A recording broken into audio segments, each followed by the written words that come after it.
Hey, it looks like we're live. Sorry about that, everyone. When I scrolled down, I'm getting content restricted. Oh, is anyone else getting that? Has Twitch found out about our shenanigans and pulled the plug? Oh no. I hope not. I didn't think we did anything too bad. I try to be good, honest. Can you all see us now? Try a refresh. Let's put refresh in chat. Refresh. Video is here. Psychotic Muck, thank you very much for the feedback.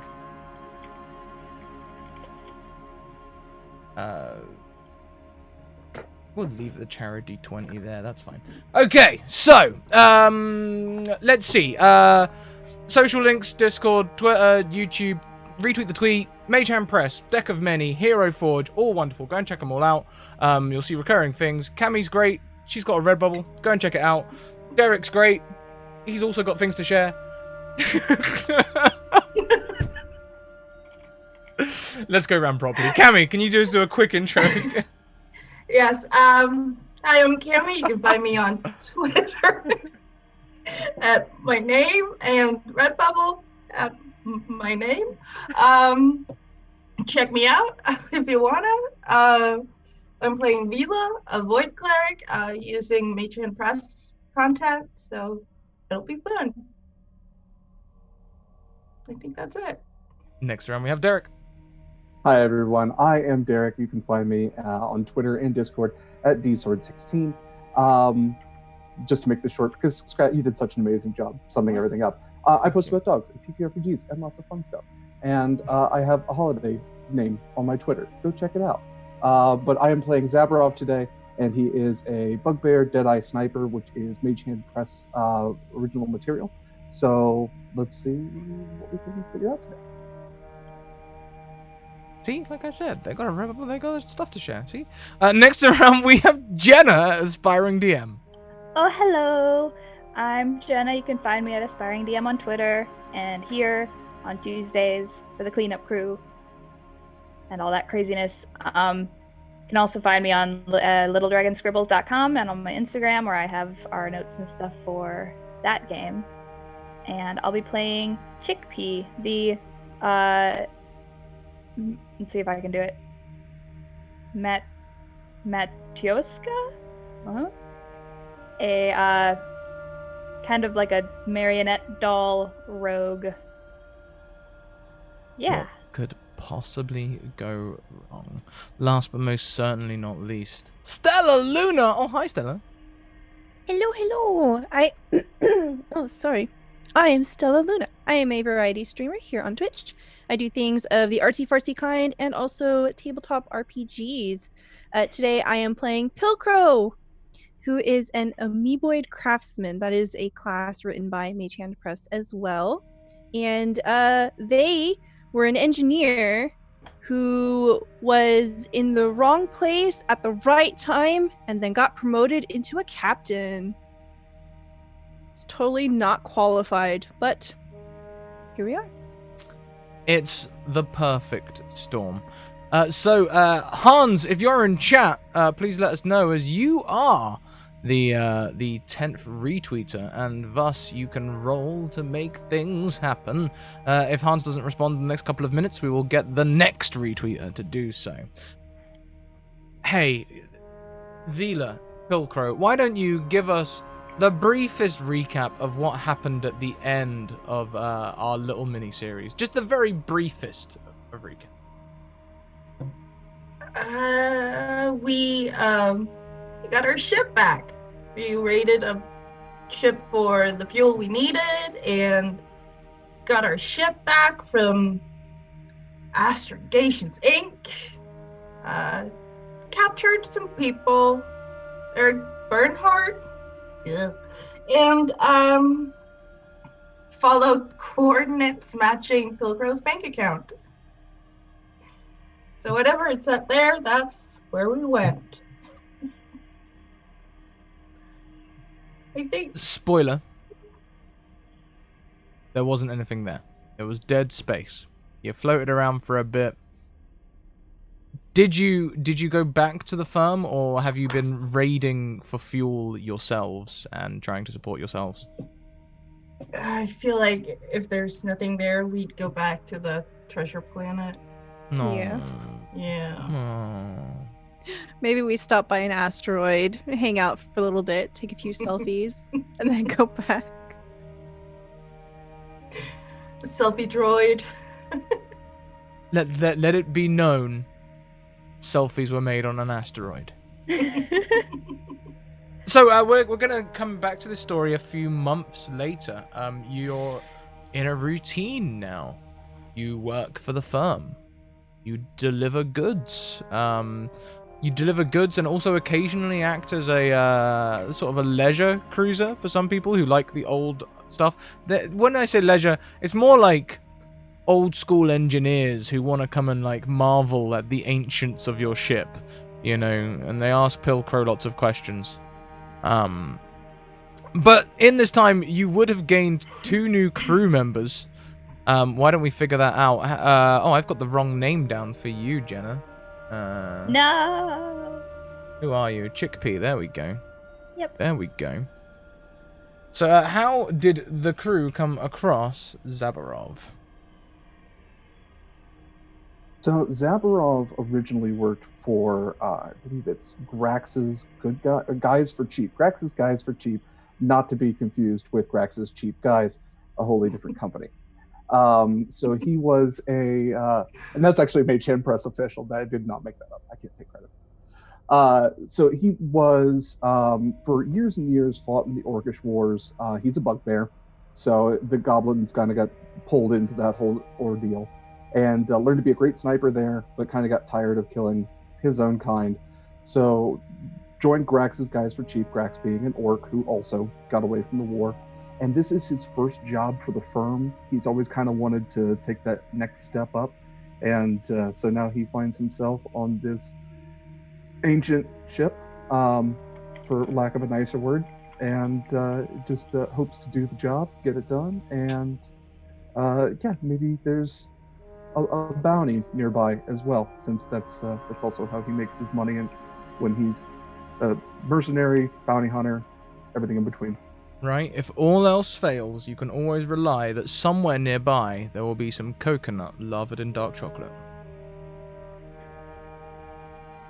How did the crew come across Chickpea? She has actually been partially on the run and in disguise due to a series of unfortunate events. She was animated from her puppet form and basically became a thief and has been doing a bunch of heists on some really intricate toy shop heists because she can pretend to be a doll. But good time of year for you coming up. Good time of year coming up. So she has escaped and disguised herself and is trying to make some money on the side with her trusty pal Pet Rock Pocket. So the two of you find your way into the Argo crew. It's not the best paying work, but it's easy. It seems mostly, I think they want company. It's difficult. The job description's kind of vague. Okay, it's kind of a vague job description. You help them lift stuff and you're around. You know, it's but unfortunately the wages match the job description. There's not a lot there. Why don't we have a description of Vila and Pilcrow for our new guests and also all the people who may not have seen the show before? How do you look a few months after?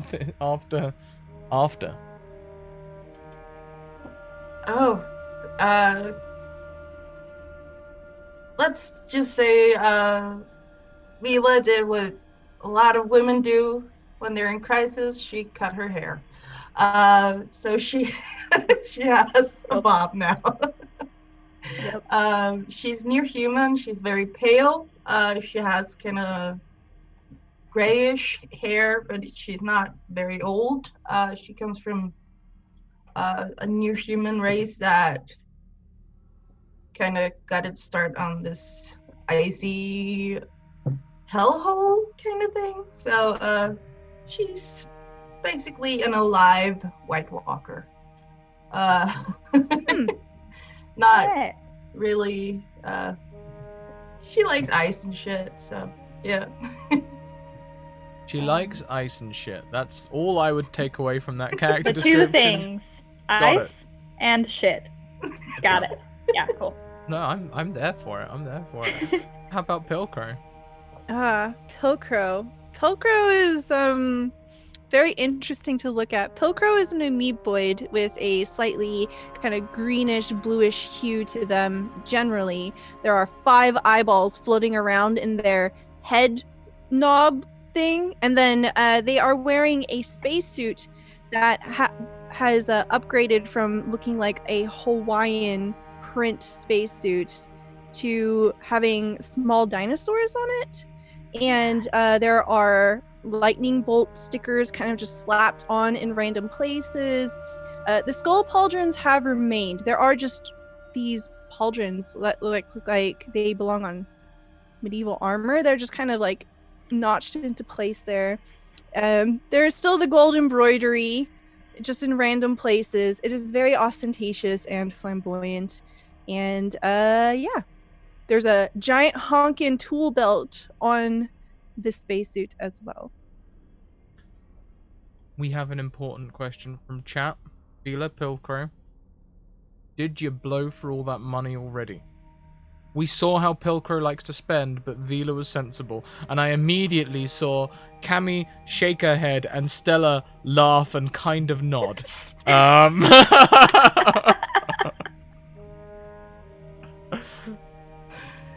It would depend on Pilcrow's access to spending their own money and if Vila would have intervened. I feel like Pilcrow put that ad out looking for crew members. Like, hey, you want to come do stuff? Lift stuff? And probably spent a lot of money on advertisement. Complimentary morning biscuits. Free Yes. every morning. Yeah, We join our party then at breakfast time on the ship. As Zabarov Chickpea, you have been promised free biscuits every morning.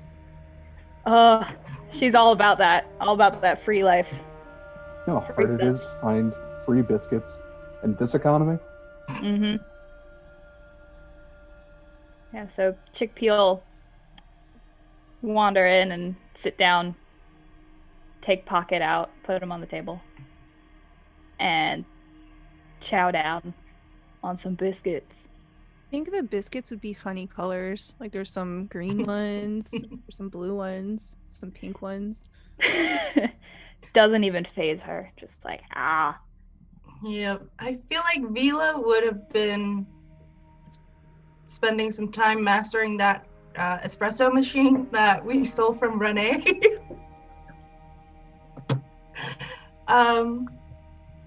So yeah, Vila's probably making espresso for everyone that wants one. Oh, 100%. Yeah. Um, Biscuits and espresso. Breakfast yes. of campaigns. And I just want to point out, where did I put it? So when I set my pet rock down, Pocket, right now he's wearing a stick-on mustache with 2 differently sized eyes and a little stuck-on top hat. But for some reason, you just feel like it's judging you, and you can't, like, it has like the eyes that like follow you, you know? It's just slightly unsettling, just like sitting there. What does your pet rock look like? Other than these stick-ons? It's, small. I actually have a saved photo of it, but it's like yay big, brownish gray, kind of lopsided. Yes, exactly like that. Perfect. It always Yep. seems like it's judging you, though. Yes, that is Everyone. in its description. Yeah. Yep. Yeah. Like rocks will do. Mm-hmm. So as you're all sitting at the breakfast table, the AI screen comes down from the ceiling, and there is the face of a bald face, bald as an egg, no beard, no hair, nothing. Pair of eyes, no eyebrows even. Alright everyone. We're using a lot of fuel.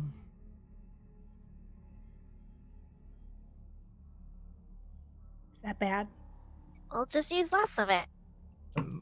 Well, you know how we, these chartered missions, we calculate how much weight we're going to be carrying, how many people, how much cargo, and try and get enough fuel to make sure that we're going to get there all right, ready for refueling.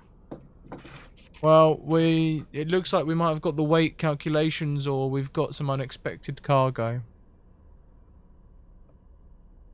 It's the biscuits, isn't it? I knew it was the biscuits. No, I made sure to calculate for Pilcrow's expenditure habits. Bit pocket. It's at least another body. Chickpea will look down at pocket.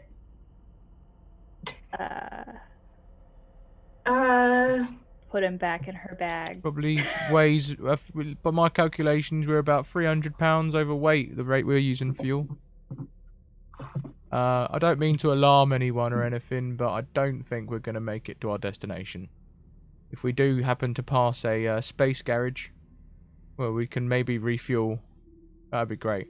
Although looking at our trajectory, there aren't any on the journey. Sorry. So we went through fuel that should have lasted us 5 to 10 years in a few months. Well, this is the thing. You stored a lot of that fuel in the cargo bays, but to keep the ship functional, you need those cargo bays to carry your stock, right? So you start doing it like a commercial airline does, you know, where you start putting only as much fuel in as you need so that you can fit as much cargo as you can and make as much money for the firm, who keeps you supplied with fuel and everything else. Mm-hmm. Well, Turns out- clearly, we have to space somebody. Argo, do you have any idea where that extra weight is on the ship? I mean, I suppose I could do a scan. I've got them life detection programs that I've never used. Would you like me to enable those? What does that do? Be... Well, it detects life. Okay.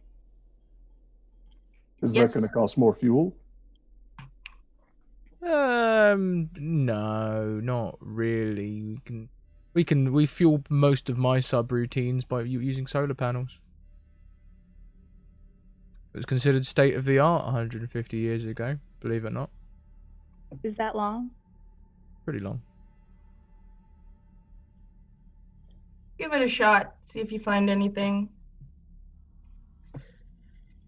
I Everyone guess- suddenly feels a jarring. It's not like the ship moves, but like it feels like you step out of your body and then back in again, as there's a sort of high-pitched noise that goes through the whole ship. Chickpea immediately checks herself to make sure that she hasn't lost her disguise. You haven't. But Argo is looking at you.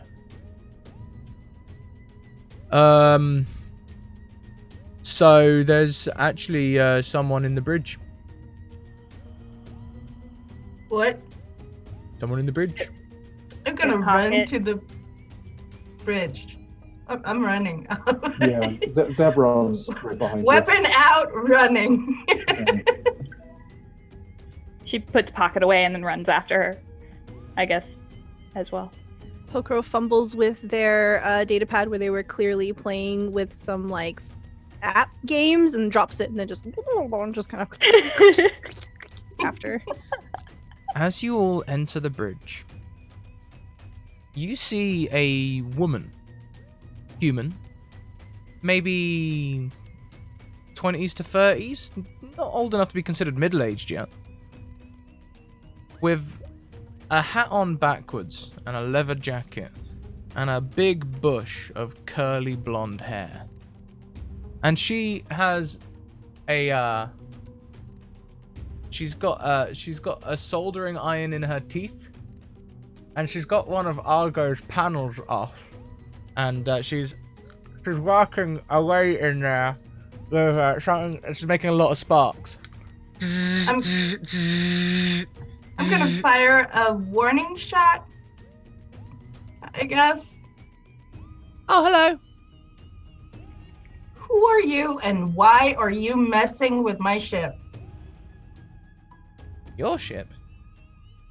Yes, Argo, my ship. My ship? And who are you? My name's Telemachus. And who are you? Telemachus? Yes. You I must have- work under Blister, right? Blister defrosted you. Nope. Can I She- shoot her yet? Nope. Blister is dead. No. Yeah, he died like 100 and something years ago. No, that can't be. She goes immediately to her wrist and starts, and like little holograms and things spark off it and stuff.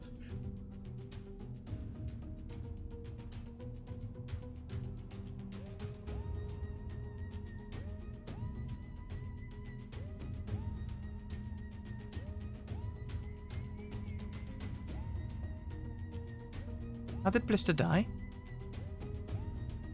I think old age. Maybe suffocation.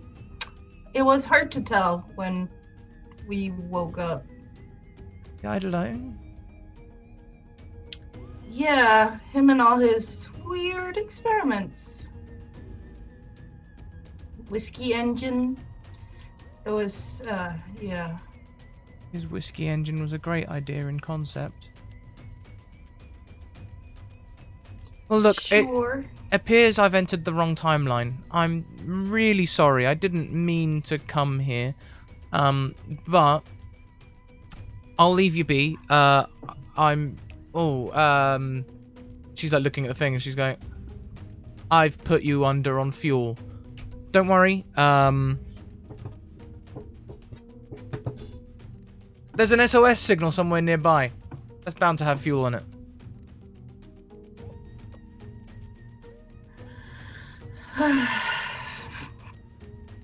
Chickpea lean over and go, is this normal? Surprisingly, kinda. Captain, what do you want to do? Pilcrow's eyes are just kind of swimming around, looking at various things. They just snap over towards Vila. What are the chances that this SOS signal will have deuterium? Ethereum? She has 1 second. She presses a couple of buttons and then phases into two people and disappears. Is that normal? Vroom. She comes back. Just went and checked it out. Yes, definitely got deuterium on it. Why didn't you just bring some back then? Oh, I can't carry things with me. I'm a time traveler.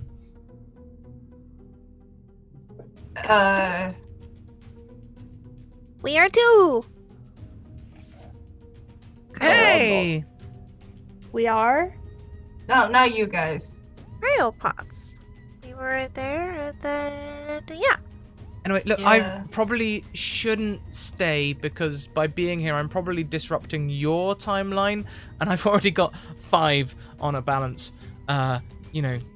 So, there'll be deuterium there. Really sorry for the inconvenience. Good luck and enjoy the Argo, I guess. It's a great ship. What's the damage on the panel she was messing with? As you look at the panel, can anyone give me a technology check? Oh, I think I got one of those. Hang on. I was going to ask you how we do that on this sheet. It's under tools. Uh, I have a ship maintenance. That'll do. Ugh. I have a feat called Mechanic. I can instantly assess the damage of any device that I see, and I can tell if I can repair it, how long it'll take, and how expensive it'll be. Okay.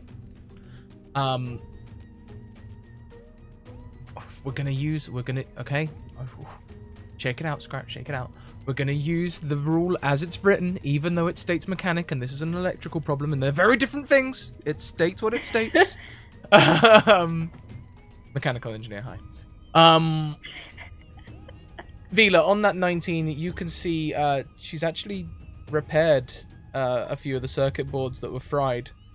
And Pilcrow, there is nothing that needs repairing because for the first time since you've started this ship up, the console on the front dash has got full power. Everything's working. None of the routines are shorted out. There's little things on here that you never knew. There's like a toaster and everything. Mila is very happy. This is like super great.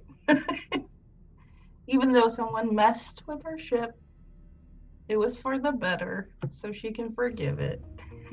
See Pilcrow just pulling various parts of vent tape off of things that don't need to be there anymore. Because it's all repaired. Oh.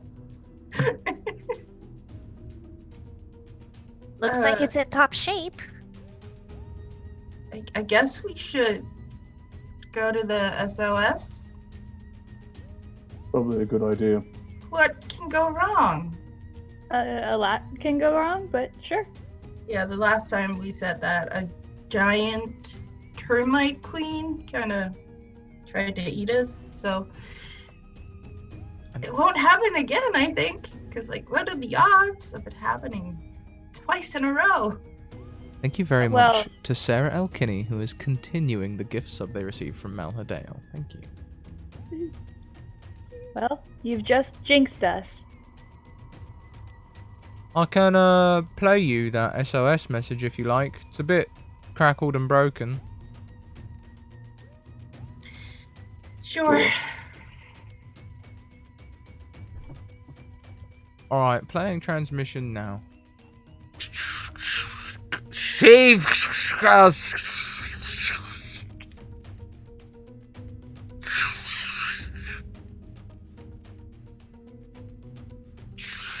Save us! Save us? So it's either save us or save Gus. Save Gus. Save needs Gus. saving. We need to save Gus. Yep. That's what I heard. It doesn't sound ominous at all. Who's What? Gus? Good Let's go question. find out. Or else we're all gonna die in space and have to either throw one of us out of the airlock or, yeah, we can't eat each other because then the weight would stay the same. So yeah. I mean, we have waste disposal, so I mean, if we... technically, but no. You see Pilcrow's head shape just kind of like get spiky for a second. We will run out of biscuits. Not the biscuits. And you So know the reason we're here. that was it Mr. Hemingway? Yeah. Mr. Hemingway has tasked you with delivering farming supplies to black market farming supplies to an outer lying world that's been forgotten by Astrogations Inc. The last thing that he said to you was, at all costs, protect those hoes.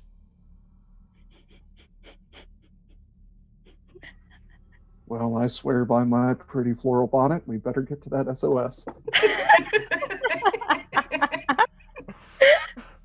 Oh god. Oh no.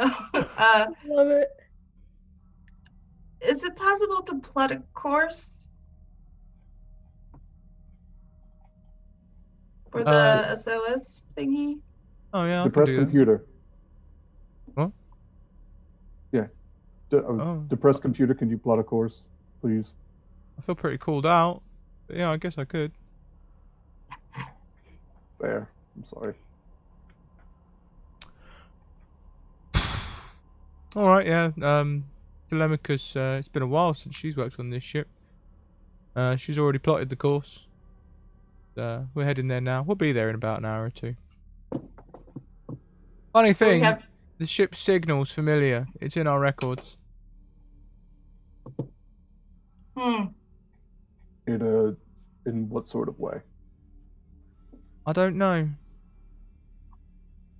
I can't access the records, but there's files found.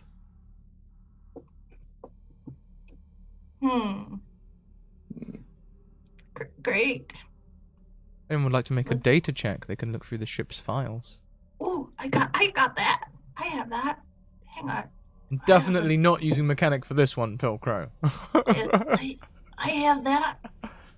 I don't have that. So, as you see this data thing come up, the folder containing this information, it says Argo 37 System 37 files.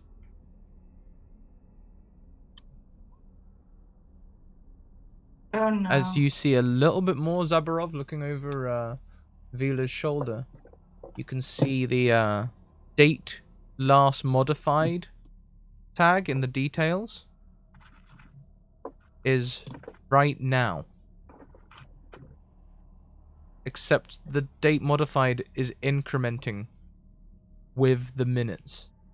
So if it was, let's say, 1:43 on a Tuesday, it stays 1:43 on a Tuesday until it's 1:44 and then upgrades to 1:44. I Are we have time traveling? a bad feeling. Just the tiniest bad feeling. I have a bad feeling about this. Yeah. Oh no. I think we're time traveling at 60 seconds per minute. Are we in a police box? No, it's Argo. It's Argo 37. It's a ship, not a police box. Okay, just thought I'd ask. Yeah. Same size on the inside. Oh, darn. Yeah. So, yeah, let's go. Yeah. Yeah, fuel's only wasting, and we're getting closer to death by the second. So We're coming into view right now, actually. If you all look out of the starboard window, you'll see it coming up along now. Out the window, you see an absolute behemoth of a ship. It's huge. Long sections which can only contain large corridors. The moonlight glinting off of panels. It illuminates a ship name right there on the side of the hull. In big, very familiar letters. The ship's name says Argo 37. I thought you said we were on the Argo 37. Yeah.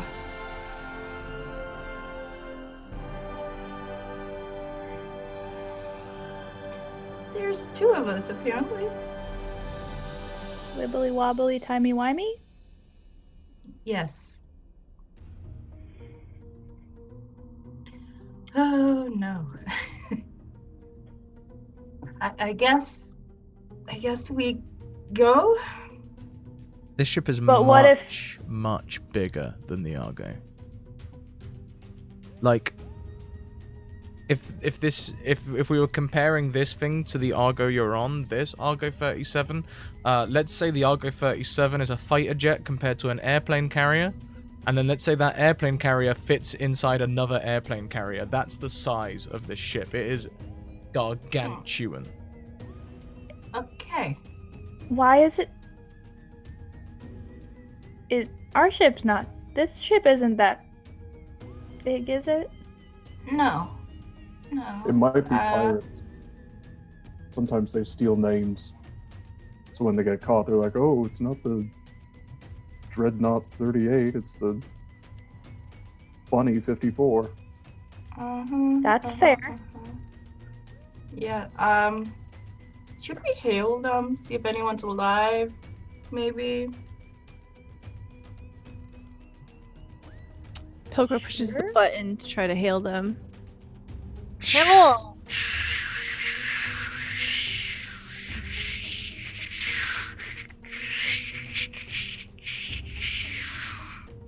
You're foaming milk for espressos. It's snowing on board. Someone left the TV on, and it's on that weird fuzzy channel.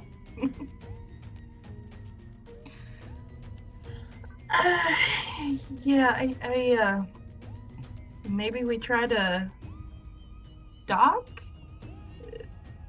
See if we can find... Would we be able to park our ship inside? Oh yeah. Oh no. Computer, can you scan life forms? Oh yeah, I can do that for you.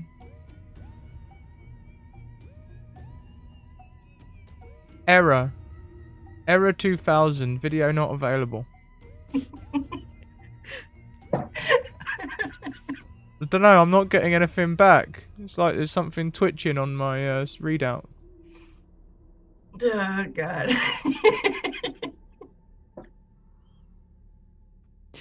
You look entirely too pleased with yourself. I feel like you should get disadvantaged. I do happen to have some disadvantages in my pocket. I guess we just go for it. See what's going on. What's the worst that could happen? Yeah. You jinxed us again. Doesn't that unjinx it? No, I think they just stack. Oh. But if you knock on wood, it goes away. There's no wood in space. Yeah, there's no wood in space. Says the marionette. marionette. doll. What are you talking about? I'm not a marionette. Marionette? What's a marionette? I think Zabrov's already suiting up to go through whatever. Well, they're not in airlock. I guess they docked on board. So Okay, he's- so I want everyone to get biscuits before we head off. I knew a guy who loved his doll so much he decided he was marrying it. It's Scrat. Oh Lord! Is this the mental horror? Is this that Yes. part? Yeah. It's just all pun damage.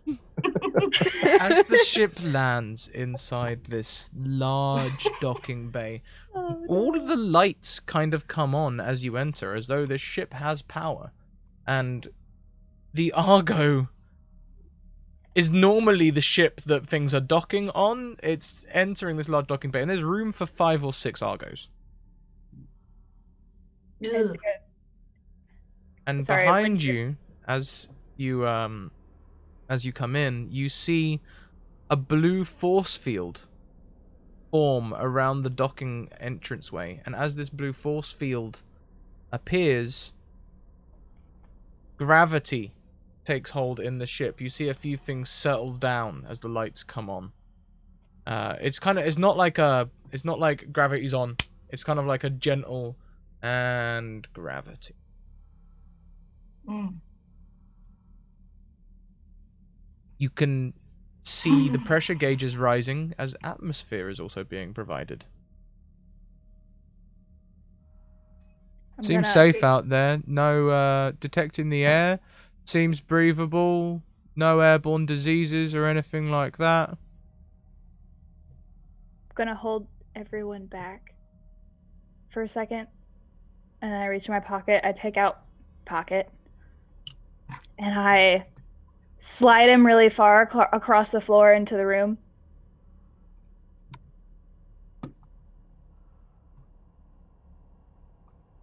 The rock slides across the floor, turning so the eyes face towards you again. You get the impression Pocket disapproves. Okay, I think it's safe. The thing needs to stop staring at me. And Chickpea will tentatively walk out to pick up Pocket and put him away. Chickpea, as you are alone for just a second, your mind is dragged back to your past. Tell me, what's Chickpea's biggest regret?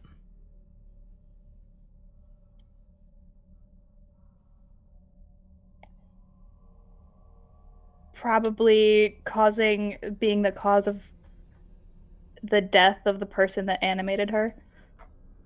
Who was that person's name?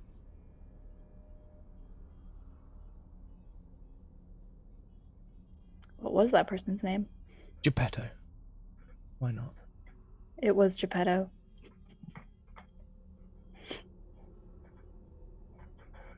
An old man, kindly, perhaps? Mm-hmm. How did he die, Chickpea? It was a fire. It was on fire. Yep. Couldn't save him. It was made of wood.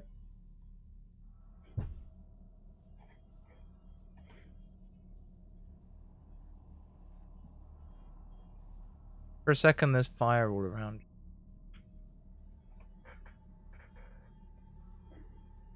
She freezes immediately. Oh.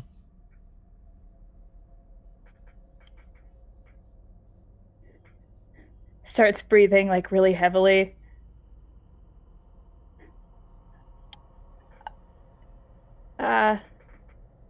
Anyone else see that? No? Did you get your rock? Yep. You didn't? No? Okay. No, just, are you talking about your creepy rock? Yeah, it's still staring at me. That's what I saw. No. You know what? Never mind. It's all good. And she'll So- put Pocket away. Does it seem safe enough? I think Zabrov actually, as he takes a step off the ship, he has 2 biscuits in his bandolier, by the way. Biscuits in the bandolier. Biscuits in the bandolier. I am going to use my Ranger Primeval Awareness, which allows me to focus your awareness on the region around you for 1 minute. Per level of the spell slot you expend, you can sense the types of creatures present within 6 miles of you. It doesn't reveal the creatures, it doesn't reveal the creature's location or number, but at least kind of what type, so fae, human, all that kind of stuff.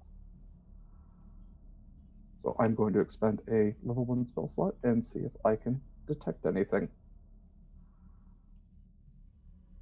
And out of the corner of everyone's eyes, you just see her knock on her arm. There is 1, 2, 1. 1 devil.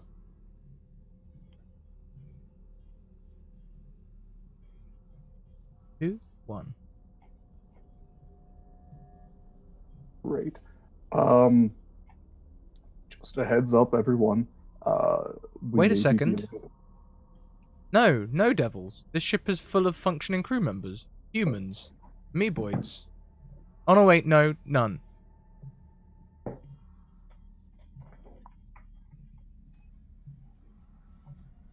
Let me get back to you.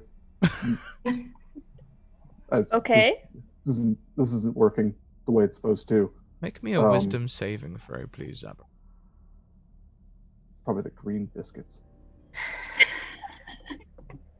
Are they green or is it mold? Hard to tell. 13's not a bad save. Something's messing with you. Cool. So, hey, who else uses magic? Just heads up. Might not be great. There might be some devils here. There might be amoeboids. There might be a humpback whale. I don't know. I can't What's a tell humpback whale? you.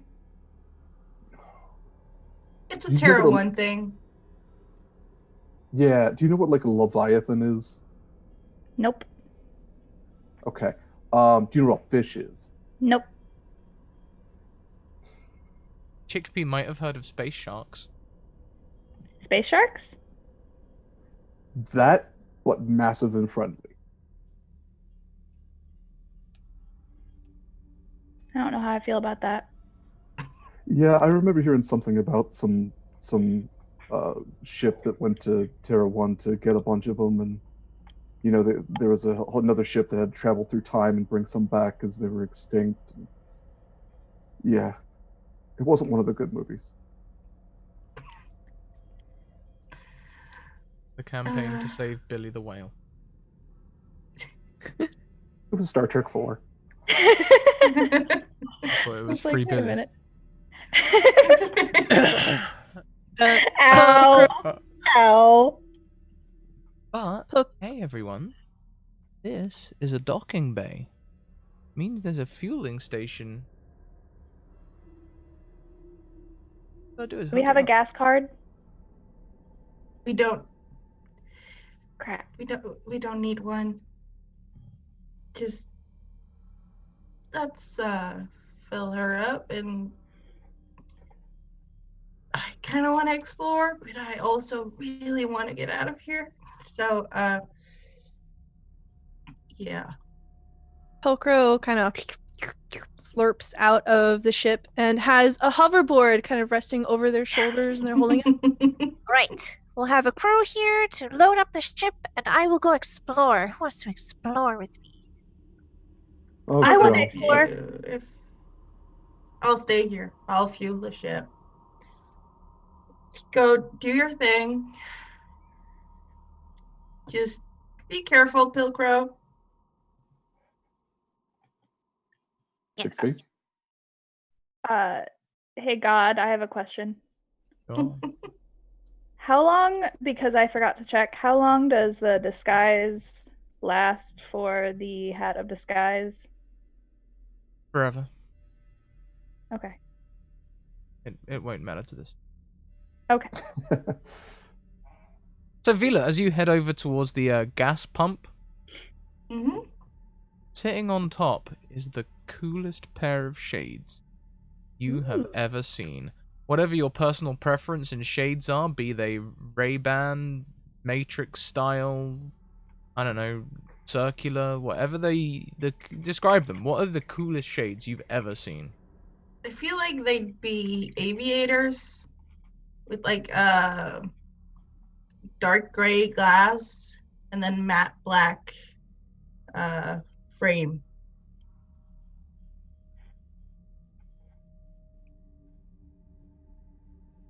So yeah, they're pretty cool, I guess. Just sitting on top of the pump there, like the last person left them. I gotta take them.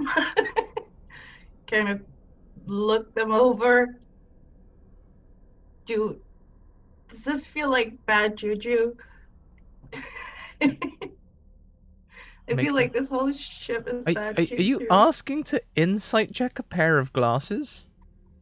I guess. I mean, I guess you could. I'm not sure what we're gonna get out of this, but we'll see. I We'll love figure this. it out. On a pair of 20, on a 20 insight, you know there is something very bad about these glasses. They Like, look bad cool or bad bad? That's the problem. It's difficult to say. You just know that they feel bad to the bone. Shit, they feel cool, don't they? Oh yeah, they feel Oh cool, no. but also bad. I'm gonna put them on. You put them I think on. even for across the hangar, Zabra was like, "Those look awesome." You put on the glasses. They rest on your head, and you can see in the reflective surface of the pump. You look so fucking cool. Feel them hook behind your ears, gripping your earlobe. Great. Can I take them off? Put your hand to the glasses. Your fingers melt through the plastic like ooze. Suddenly there's a burning sensation on both your fingers and your face. Scheiße. Make me a Constitution saving throw. Ruh-roh. Ruh-roh, Raggy. They look less awesome now. Yeah. That could have gone better, I guess.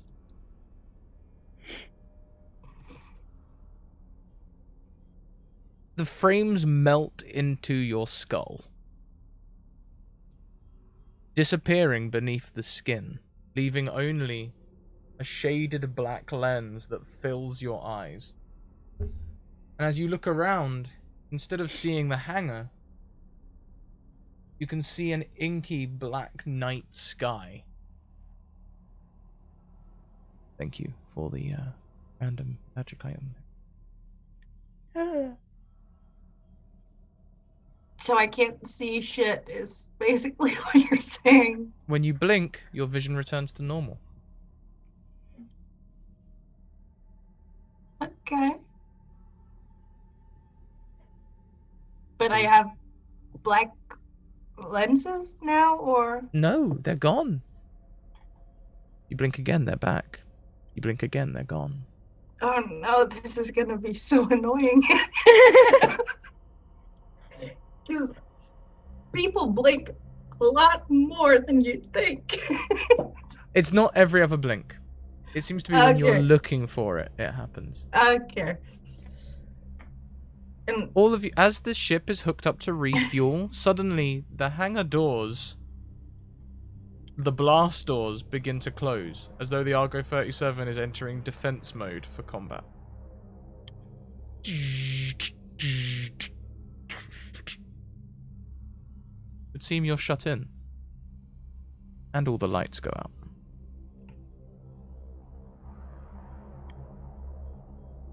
Did someone hit the light switch? who left with Pilcrow? Okay. I did. Oh, Oh, I thought I did too. Oh, everyone left Vila in the hangar? Vila?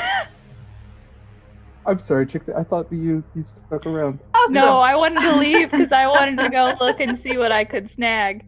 Well, then I would have stuck around with Vila then. Okay. We'll say Pilker and Chickpea, you're walking along a hot corridor, everything's brightly lit, you have no problems. Zabarov, Vila, everything goes out, lights go out. You even feel yourself begin to float as it seems the gravity is depowering slightly. So, Samarov, how good are you at the whole,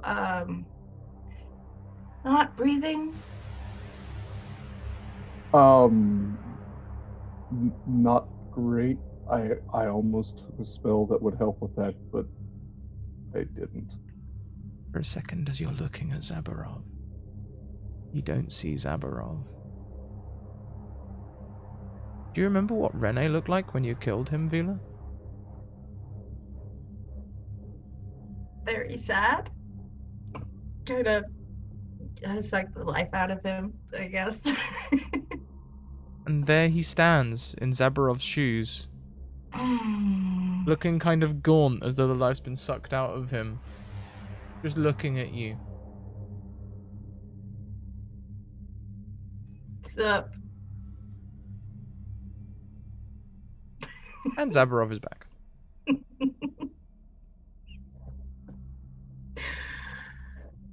I don't like this ship. So is there a door anywhere near us we can go towards? There is the one that Pilker and Chickpea just went through. And why don't we pan across to Pilker and Chickpea? As you walk down this corridor, it's well lit. You can see signs, research, genetics, maintenance, control, second control, education, I'm walking up- kindergarten. I'm walking a little bit behind Pilcrow. And if Pilcrow's I totally see anything, Oh, sorry. as I said, if I see anything grabbable, I'm just gonna like yoink. Are you stealing Bag. McSteelerson? Yeah. Oh no, here I go stealing again. Sure, yeah, you can pick up things. There's nothing really of any use, but like, you can be doing the Skyrim thing if you want, just picking up things and assessing Yeah. value by weight, getting rid of the heaviest one. Yeah. Something looks kind of shiny and nifty. I'm like, oh, that's fun. You Little trinket, right? perhaps you find a metal rod. About 12 inches long, lightly knobbled, very shiny. It's a cool rod. It has a knurled grip at one end. Love a good knurl. Diamond knurl. Ugh. I Pilker keep is this rod. coasting along on their hoverboard. Not going very fast. About 3 inches off the floor.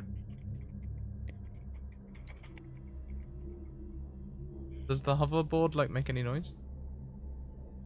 Yes, it plays space music at a very low volume.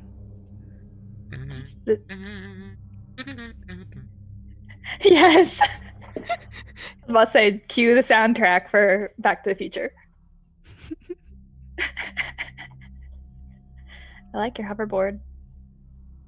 Thanks. Do you want one? Yes. I'll have to ask Vila to give me my access to my account later. Yes. Hoverboards are so cool. Where are y'all headed? Hey, Pilcrow, where are we headed? That way.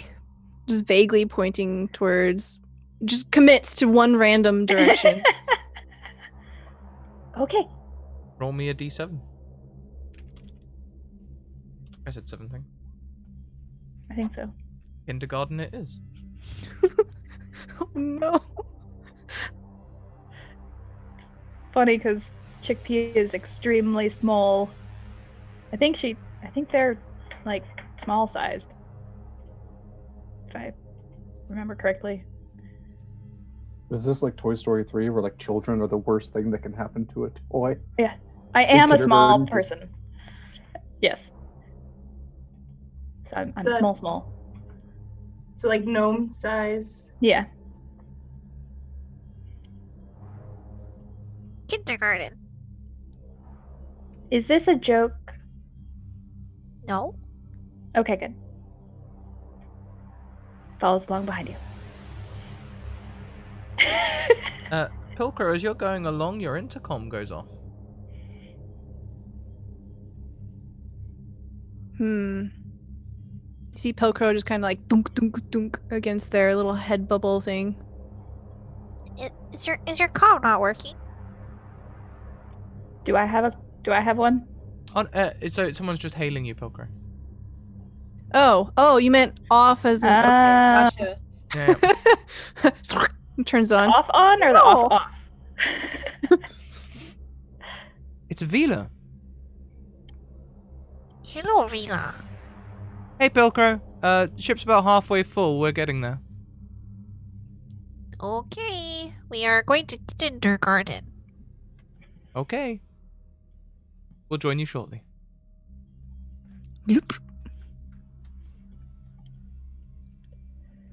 Just coasting. And as y'all head into kindergarten, we'll go back to Vila and Zabarov.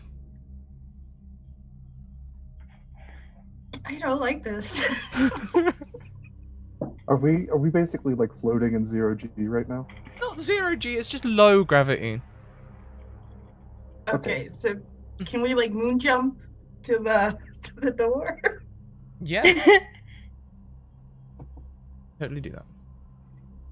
Yeah, I'm gonna do that. Same. I'm gonna pull out my motion tracker as well, and see if I can pick up Pilcrow and Chickpea and potentially anything else.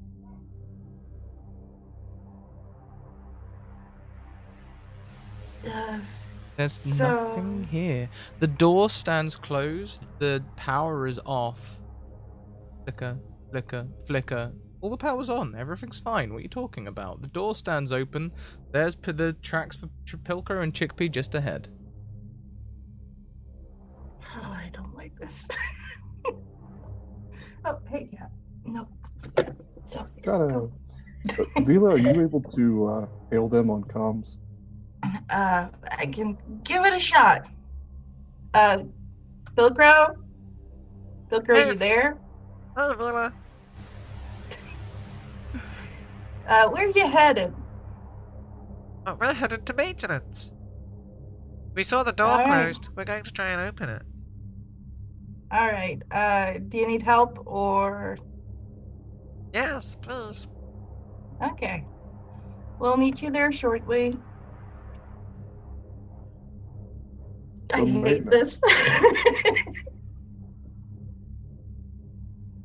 Ugh. And Maybe it's probably just an old faulty ship. I mean, stuff like that happens all the time. Yeah.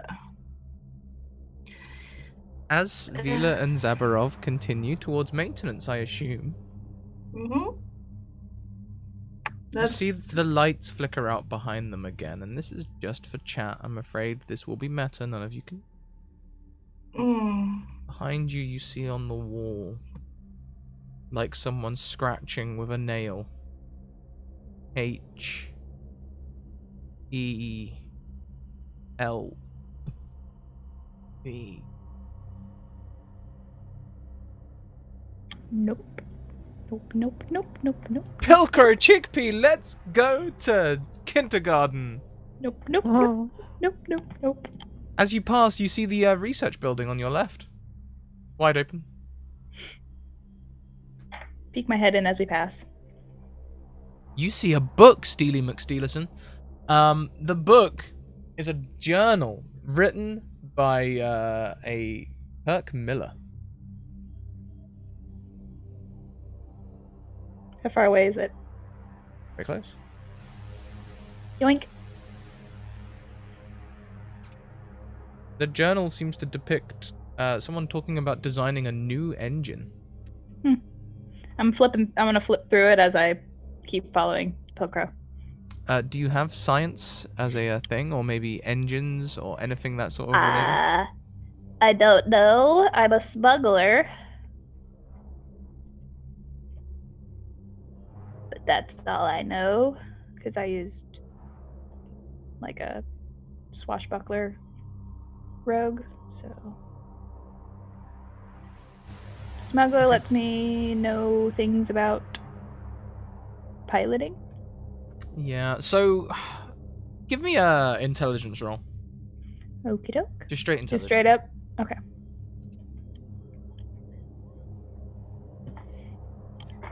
Yes, thank you very much, Akinalax, for the subscription. Sorry I missed it. 2 months. We appreciate you around here. And you can gift an advantage to a player of your choice. With that 5 intelligence, this is way beyond you, Chickpea. You need to get rid of this book fast. It's just full of fucking calculus. Flip. X squared plus Y squared equals 2x. What? Find X. I found X. It's right there. Throw. keep walking. The book falls and lands open. There's anti-gravity engine, a design in progress. Oh, ruh-roh.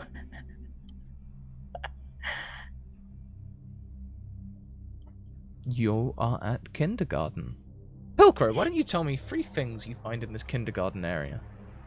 Pelcro finds. So, what is the general aesthetic of the room? Is it sci-fi or kind of closer to my time? Sci-fi, but close to your time. This was clearly designed to be a wonderful, comfortable place for children to play and learn the fundamentals of socializing and how to act around each other, ready to enter education. Okay. It even says Trapper that keeper, on the trapper wall. keeper. Kindergarten. A comfortable place for children to... Excellent. So there's totally a wall that is just a bunch of like places where you can write names, and then there are magnets of golden stars. Oh. Right? And it's and there are some big red frowny face magnets too for when you've been bad. So like they're in like various states of like you get 4 gold stars, and there's some bad frowny face magnets. Yeah. The frowny face magnets are all next to the name Madeline.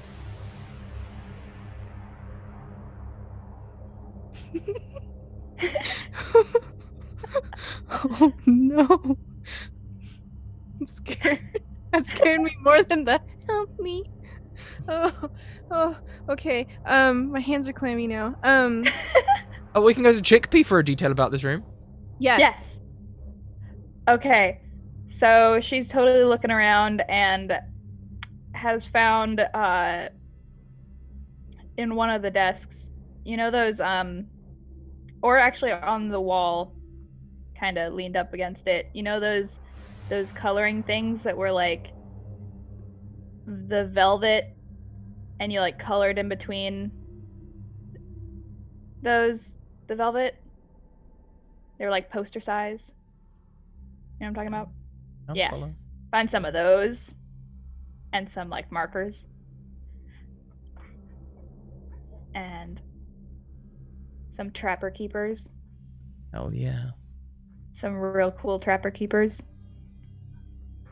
Yeah. Vila Zabarov.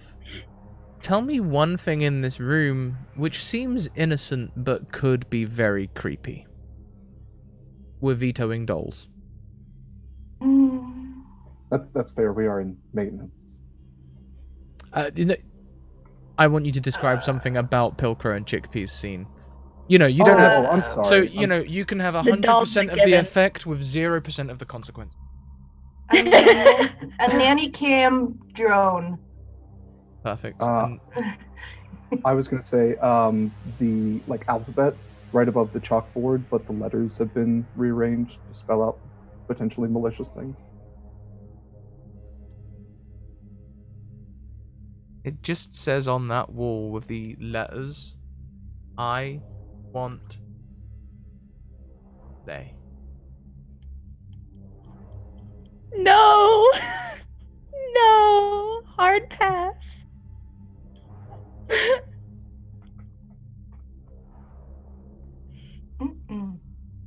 See, you see Pilcrow has an ability called Reform as an amoeboid. They can stretch out as far as they want, up to like, I don't know. But you see Pilcrow just kind of stretch up so that they can reach one of the letters, pulls out to the A and play, just kind of just sticks it into their head. So you see in their head floating some biscuits and the letter A now. Yes! Oh, that's so cool. And Chickpea's gonna snatch herself a trapper keeper. Thank you, Anixta, who gives an advantage to Chickpea. As you take one of the markers, something is trying to pull it out of your hand. My marker. The lid comes off. The hell? and it floats in the air in front of you. Pilcrow. Pilcrow. Pilcrow. What? Do you see this? You seen this? The We nanny got, bot comes from the corner. Its little laser eye scanning goes up to the belt tip cap. A small electric spark comes out of it, and an automated message says, "Bad, Madeline." I dropped the marker.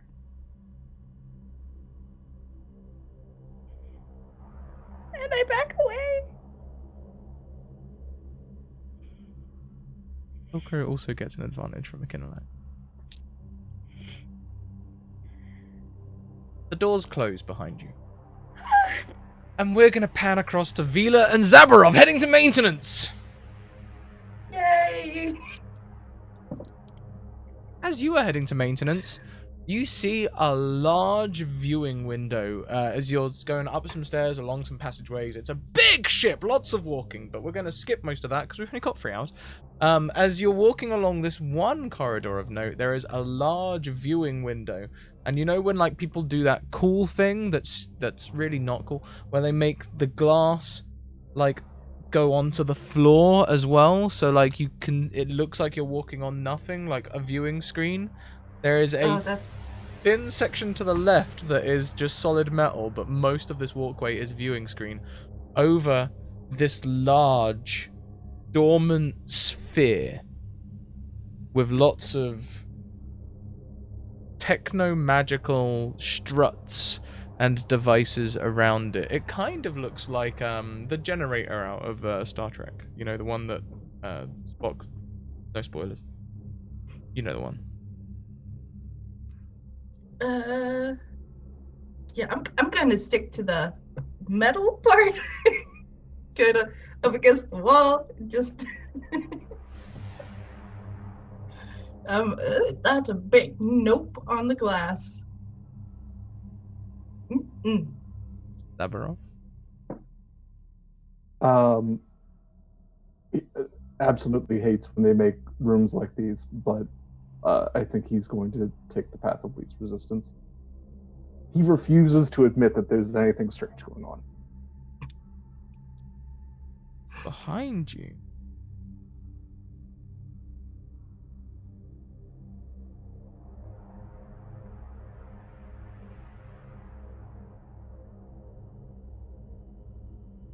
You hear the sound of a nail being dragged along glass. Ew. He'll spin around quickly and point his rifle at the source of the noise. As you do, the sphere below you lights up. Sort of those muted blue-white lights. And you see the struts start to spin around it, now like a gyroscope, as everything is spinning around this sphere. On the ground behind you, there is a message, although there wasn't enough time for this message to be written for the amount of nail scratching you heard. Just says reality's fabric unraveled.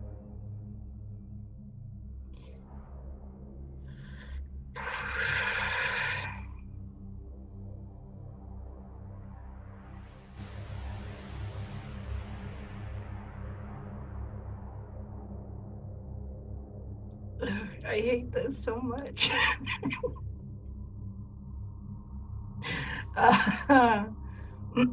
Do I see that? The whole thing? Oh yeah, wherever you look, you see. Yeah, great. Yeah, I'm just gonna nope faster along the wall to the other side. As you're noping faster through the viewing screen, you can see some lights come on down there, and a group of people wearing lab coats walk up to the consoles and start pressing buttons and doing things and working away quite happily. Okay. There's one person writing in a ledger. Can I see what they're writing?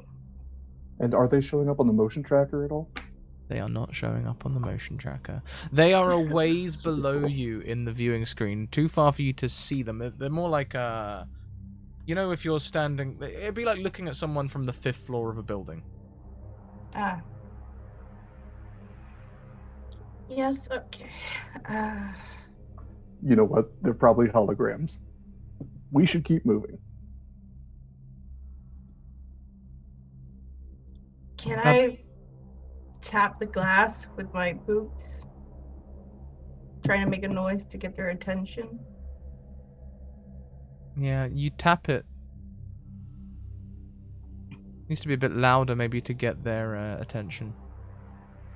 I'm gonna use my staff of healing and bang on the glass. Make me a strength check. Oh no. Oh, good.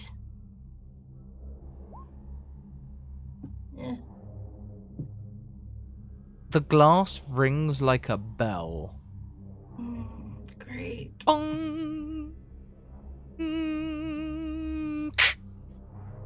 You see one crack extend from where you struck the glass and slowly spiderweb out. Second branch. A third. Oops. Maybe get over here, Sabra.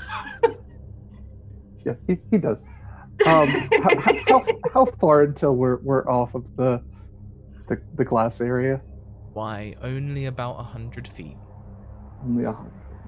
Oh. Yeah, let's did they react? Spider webs go back as the glass knits back together. I hate this so much. What about the people? Did anything They happen? don't react at all. You see that writing again. Reality's fabric unravels.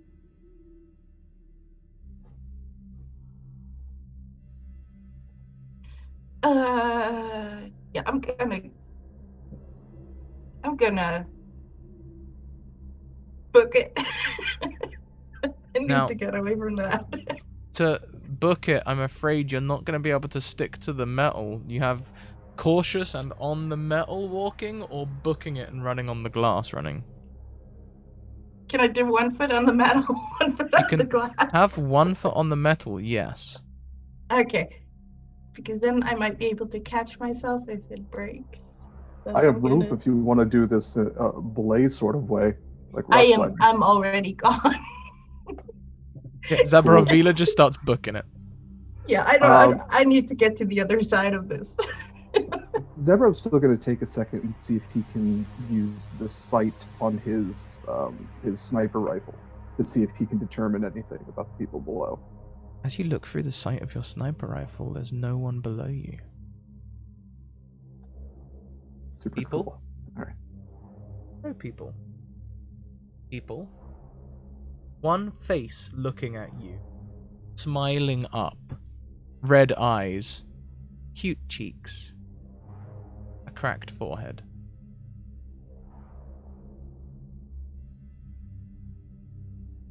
It's going to just put the rifle back. And with that, the glass disappears. Suddenly, this is no longer a functional engine room. Everything here is broken. There is fire all across the floor. As the glass disappears, Vila, as your foot goes to step on it, it just disappears. I'm going to need a dexterity save from you. Zabarov, I assume you were standing on the glass. I want a dexterity save from you as well, please.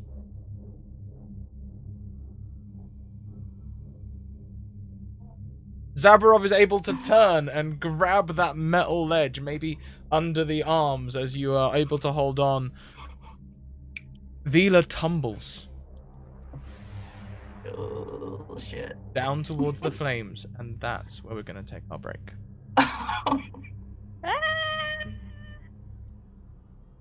Well, everyone, we're going to go and stretch. We're gonna grab ourselves a drink, maybe take a bio, and do all the things that make us human. We'll be back in 5 minutes, and look forward to seeing you then. See you in a sec.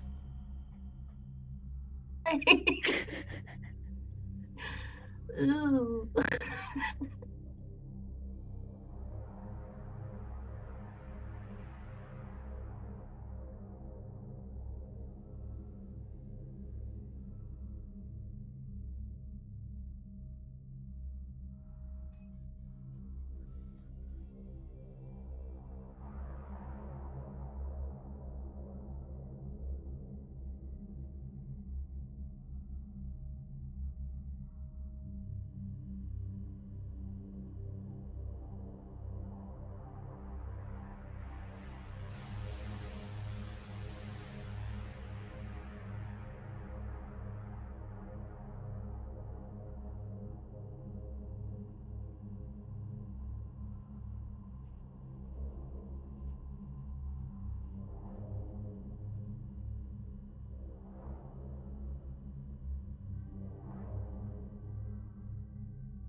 Welcome back, everyone. As Zabarov grabs the edge and Vila tumbles towards the engine room, we're gonna pan back to Pilcrow and Chickpea. The door just closed behind you all.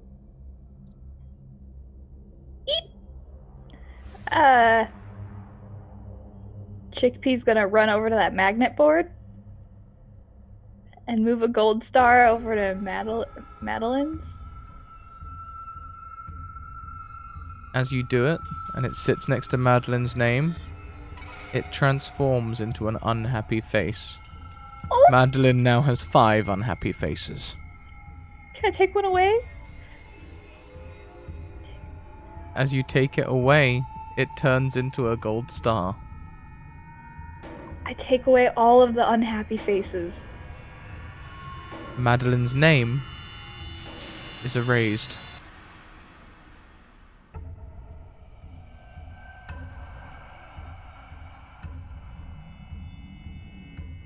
And I back away. Pilcrow, as the name is erased, you see in the same sort of swiping motions a small girl appear behind Chickpea. They are Avia Ra, the bird people. And they stare with beady hawk eyes at the back of Chickpea's head. How are they dressed? Do they look dirty? Like, almost like a school uniform, you know, like a blue t-shirt, really, too young for a shirt, and a small, like, grey felt skirt. They lean forward and take the knurled rod from Chickpea. Chickpea, there is a smaller person behind you. Ah! I jump and I turn around. The child observes you, now holding what looks in her small hands to be a short sword.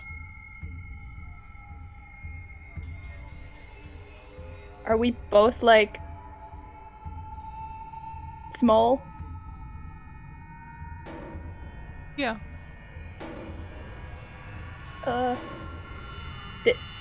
Did it change to look like a short sword, or am I now just realizing it looks like a short sword? It just looks kind of like one. It's not actually a short sword. It's definitely not sharp. As you can tell, as she tries to plunge it into your midsection. Ooh. Oh, that's the wrong. No, thank you. I cast Nope. Does an unnatural 20 hit you? I hope it wouldn't. Does Uncanny Dodge help with this? It will help you reduce the damage, perhaps. Let's do that.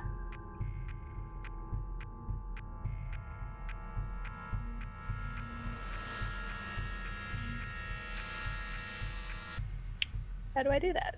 You use reaction to to have the attack damage. Okay. Please take 8 points of piercing damage as she slowly plunges this rod into your midsection, maintaining eye contact. And the further into your body it goes, the more her little smile increases. Ow, ow, ow, ow, ow. Is the 8 already halved? No. Okay, so 4. Yes. Ow, ow, ow, ow, ow, ow. And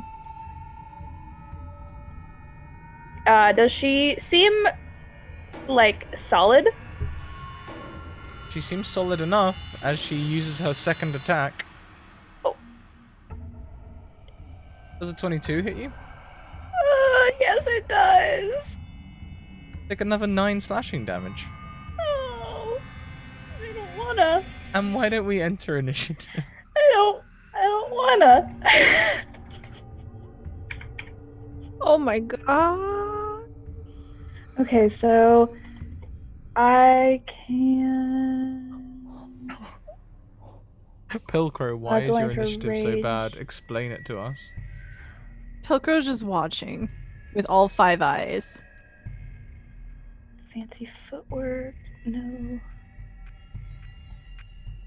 There's something I have that relates to initiative. I can give myself a bonus to my initiative roll equal to my charisma modifier. Ooh, let's do that. So where is initiative? 8, but plus 3. So I'm afraid after the surprise round, it's Madeline's turn again. No! How's Chickpea looking right now? Very perturbed and ow! Like after Frodo gets jabbed with the spear, but since he has the mithril, it's just like a getting poked with a stick type thing. It's like ow, ow, ow. Not happy and Jabs the rod into you again, this time on the other side of your body. Does an 11 hit? no. No. How about a 25? Yeah. You take another 12 slashing damage. Your reaction is reset. I'm gonna have it. Uncanny dodge. So Her head tilts back, and her tongue lances out, trying to grip your face. Does a 17 hit you?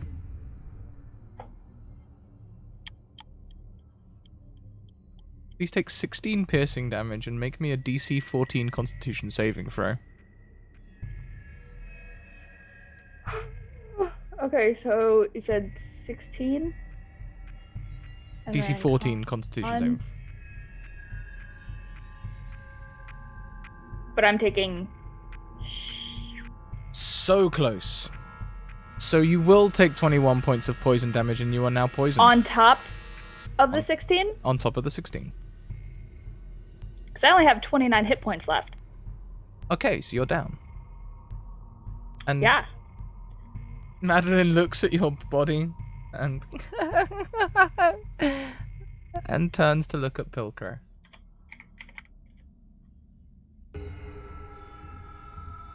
How about a death saving throw there, Chickpea? I don't wanna. I gave you an advantage, shouts Aniksta. I'm gonna use my advantage for this. Sure. Okay, we're that's fishing for one. 20s. We're fishing for... No. So you have 1 success. Okay. Pilker, your turn. Okay. Pilcrow was totally gonna grab a biscuit out of their head and just chuck it at the child to see if is this real? But it looks really real now. So Pilcrow is not gonna do that anymore. Instead, Pilcrow will pull out their laser sword. Thanks, Scrat. Yep. Totally. Death card. Total great motivation. Oh, sorry, here. was I? I didn't even realize I was holding that. Uh-huh. So pulls out the laser sword, two-handed, and just kind of charges at it. Going to try to smack it with the laser sword. Can. Where are Would you Sam like? and... I will let you use the advantage on that to have a nat 20 if you like. Yes. Roll me some damage. Kill it. Oh, that's so sad. Oh, that's so sad. Yeah, hate to see it. I do have an extra attack from level 5 craftsman, so I'll attack again. 12. A 12 won't hit. Then with my bonus action, can I use my head lasers? Sure you can. My laser eyes. Oh, A 12 won't hit. Oh As the sword touches them for the first time, you remember that jarring feeling you had on the bridge of the Argo 37 before you came over here? no. You get that again. And they just laugh as the sword then passes through them the second time. And the lasers also go straight through, leaving an imprint on the wall behind. At the top of the round, they go and stand in front of the closed door. No puppy guarding. And they just place their hand on it.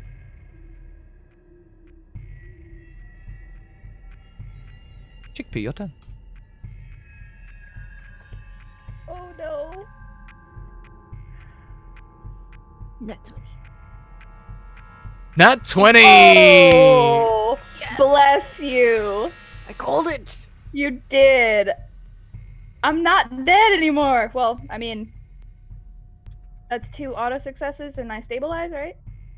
Yeah, 2 auto successes, you stabilize, but when you come round, there's no Madeline here. This is just a nice playroom. There's no writing on the wall. Everything seems fine. You can see Pilcrow totally freaking out about something. How do I feel? Feel good. Like,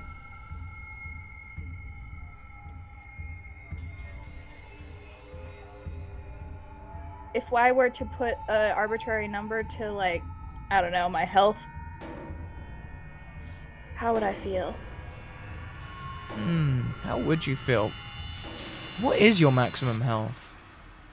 48? Oh, let's double it. You feel really good, like 96.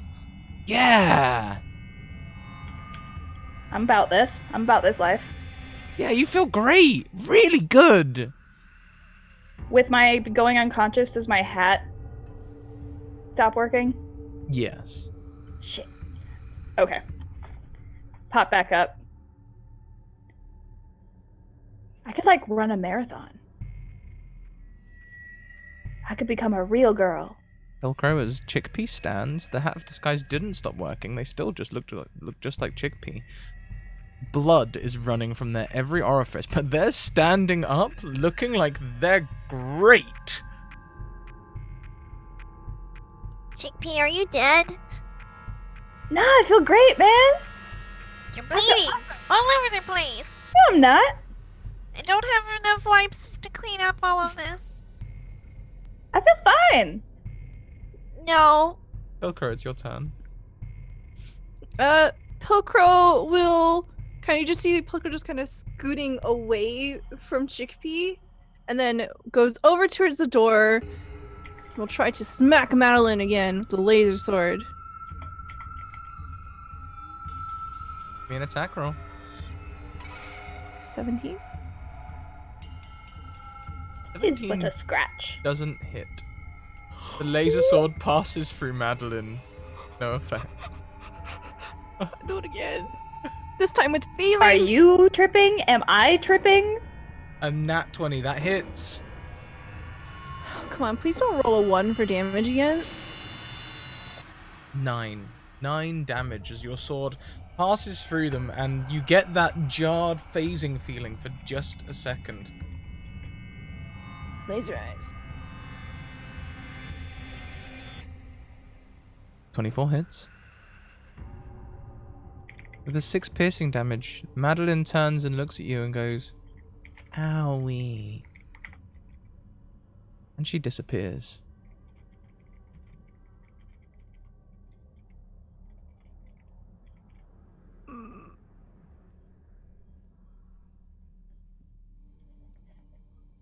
What are you fighting?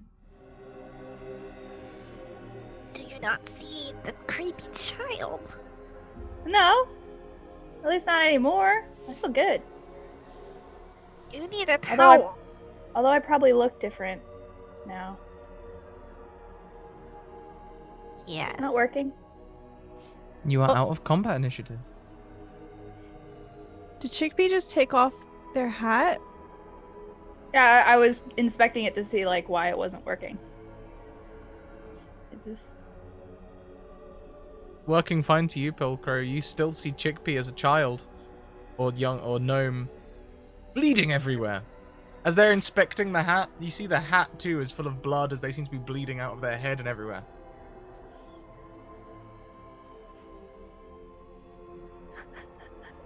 which one's real? Pilcrow reaches into you see the laser sword kind of descend, and they put it on their belt. Reach for a hanky and just kind of hold it out to you. What's this for? Oh, it's just to help like hide my face.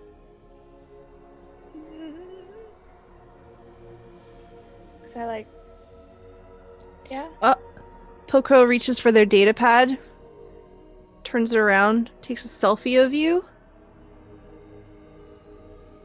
Selfie of a perfectly healthy Chickpea. That's Wait.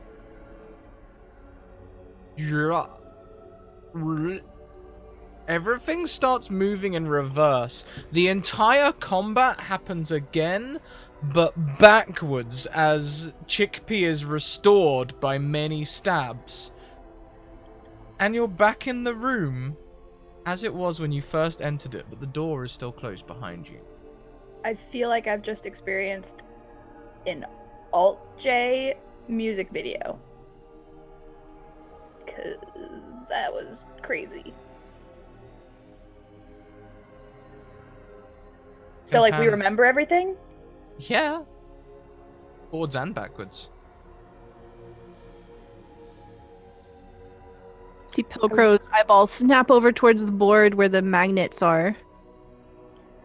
I walk toward the door. The door is locked. I'm going to try to unlock the door. There is a panel on the side. Try lockpicking or technology to try and bypass the door. Okay. I'm gonna give you an advantage for this as well. Sorry, my cat was yelling at me. Yeah, I have thieves' tools. Is that... Yeah, roll that with advantage. I've gifted you an advantage. Oh, that probably popped up on my. I'm using Dex, I assume. Yeah. 25. The door opens, revealing a derelict corridor with no lights and no gravity.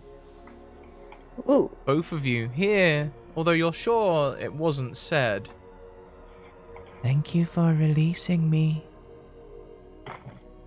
And we're gonna pan across to Vila and Zabarov. Zabarov, you're holding on to the edge. Vila, you're falling.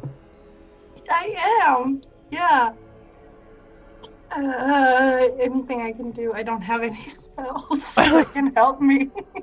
Zabarov is going to reach to his pack, grab the 50-foot of rope, and let gravity try to catch.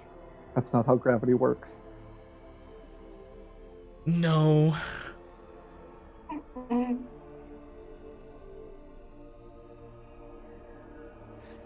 That's all I got, Scrat. No. So, I'm a big fan of letting people roll their own damage. We said 5 floors, right? So please roll me 5d6 damage, Vila, as you hit the floor.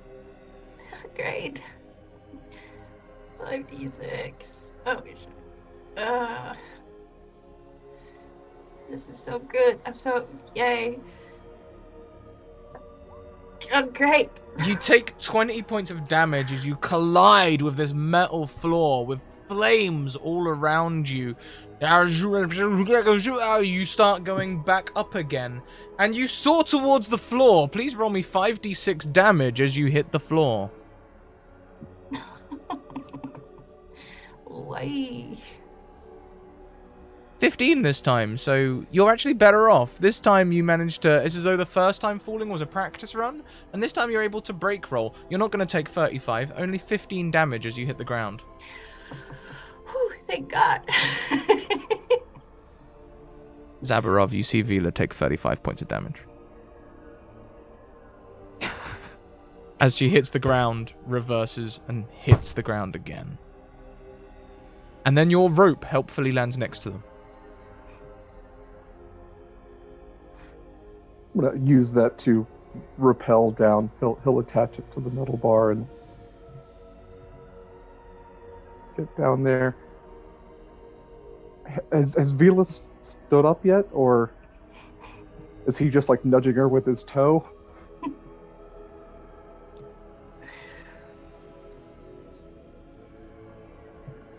Vila, are you conscious?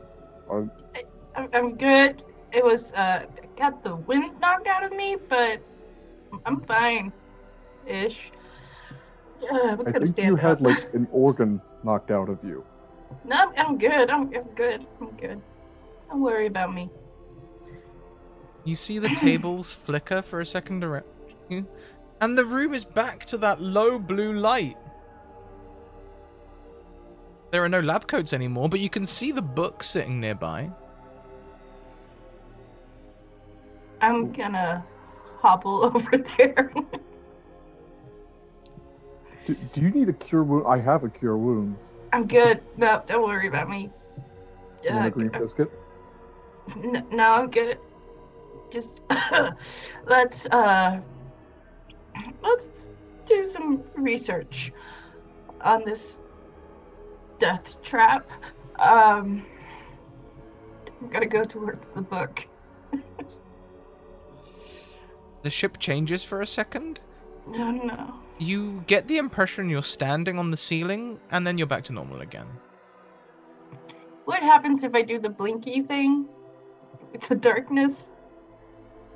When you blink, everything goes back to being on fire. Oh, I can blink between realities? I blink again. Back to that cool blue room. Okay, I can use this. Yeah, I'm gonna look at the book. Kirk Miller's anti-gravity engine, a work in progress. Okay. Is there anything else in this room? Oh, there are various tools. Old tools, you know, like they've got a regular wrench there, not even a plasma wrench. I mean, how the hell do they make things tighten up on that thing with that little knurled knob? It's like they must have to try and hold it tight when they're using it. It's such a poorly functional tool, and Scrat's personal least favorite. But the plasma wrench with the auto tightening, oh, if only they had some of them, but they don't.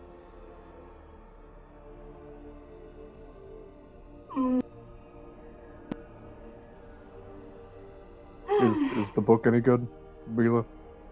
It says something about an anti-gravity thing in progress. I feel like it became like not just anti-gravity, maybe anti-reality, because this is messed up. So, what do we do? We find the others, I think, and get the fuel and... Would you like to understand the book?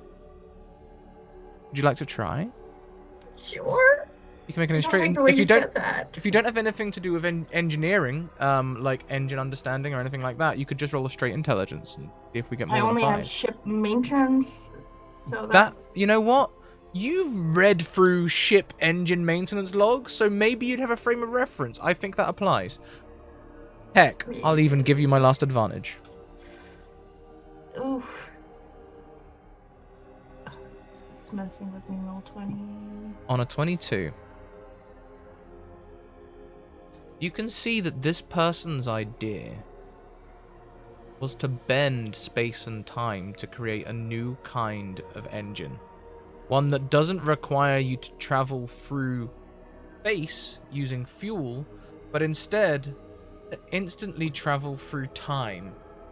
So the tube, it essentially would fold the reality, pierce a hole through it, and just pop onto the other side, and then let everything snap back to normal with absolutely no consequences. I think we snapped, but not in the good way.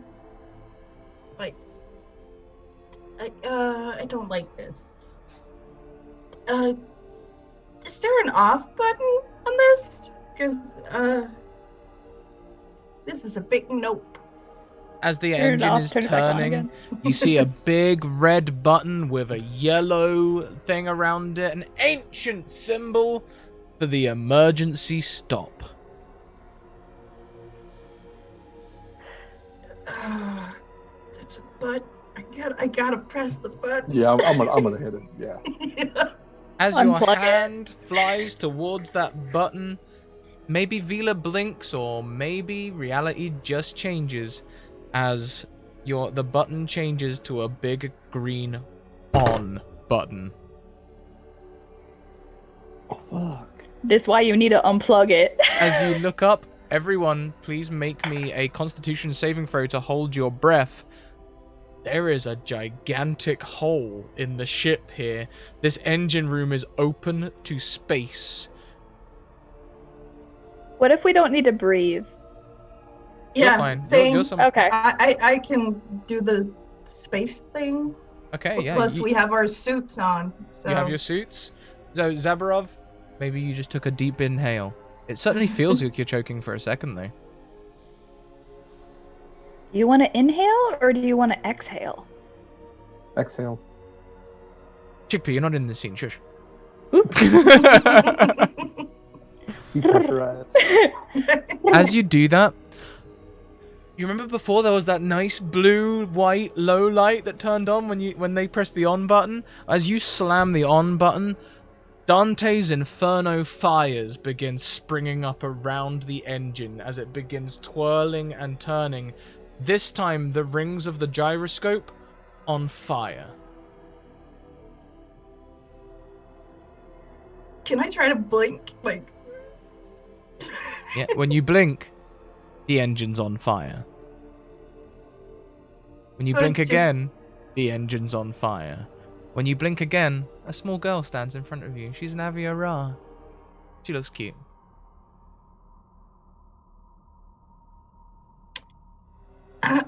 Yeah, I don't trust that shit. I have. What do I have? I have an antimatter dagger. I'm gonna stab her. Please do. I don't trust kids in horror movies. Ugh. Nope. Yeah, that's not going to hit, unfortunately. Let's roll some initiative. Just Vila, though. Zabarov, you don't see a girl. Okay. Awesome. Yeah, great. So great. You just see Vila take her antimatter dagger and stab at nothing. You can interject at any time with any sort of commentary whilst anyone is taking a turn. Vila, what are you stabbing at? A creepy girl. Very, very creepy. I don't like. Nope. No, there's not a Uh-uh. creepy. How am I even talking? There's a hole in the ship. I should do something about this. Here lies a hole. No hole. But yeah. Cammy, it's your turn. I'm gonna shoot her. Please hit. No. Would you like to use your advantage? Yes. I'll let you take it. Thank you. You do 12 radiant damage. Zabarov, you just see Vila open fire and parts of the engine score, and suddenly the gyroscope is rocking slightly to one side. Oh, okay. That seems like probably what we should be doing. I'd like Zabarov to take a shot at it with his concussion rifle. Sure, make me a quick shot. You're just shooting at the engine? Yeah, I'm trying to, especially if it's off kilter, I'm trying to shoot at whatever would knock it a little bit off its base. Sure thing. 13 hits.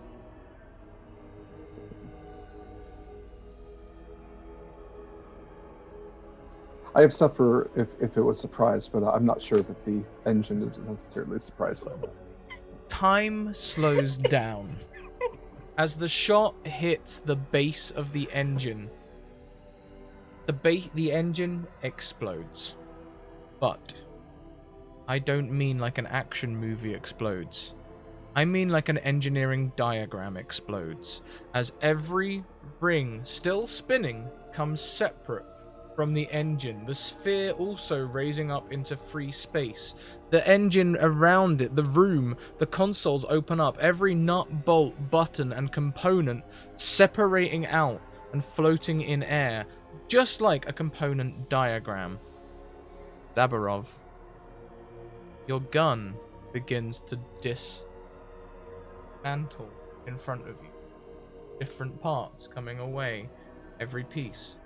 Dabarov, your finger starts to dismantle in front of you. First the skin comes away, then the tendons, then the bone, as it spreads up your arm, muscles and everything popping out like an exploded diagram.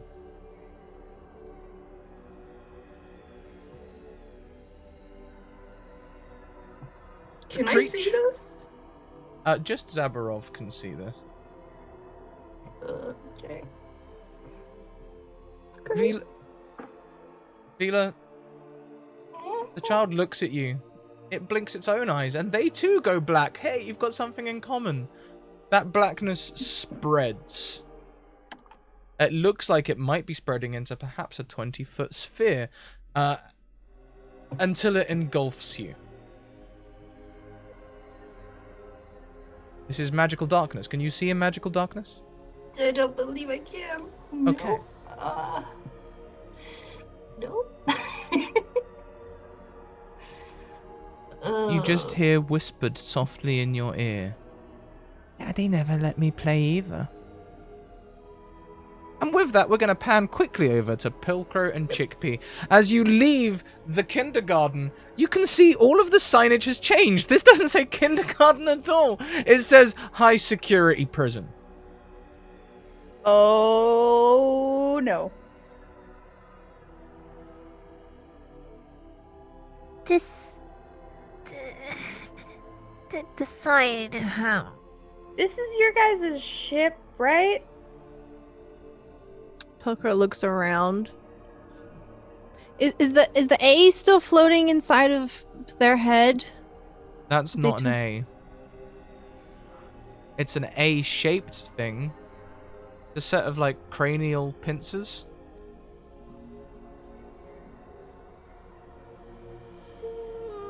Pilcrow can't see it, it's fine. Not Pilcrow's problem. Chickpea can see it.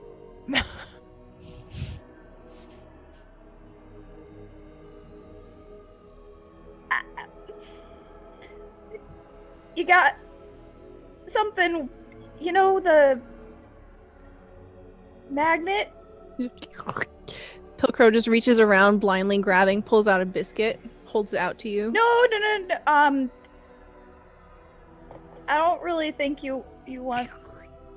Holds out the. once they see the brain pincers, you just go like, just drops them and clank loudly onto the ground. That was the cutest noise.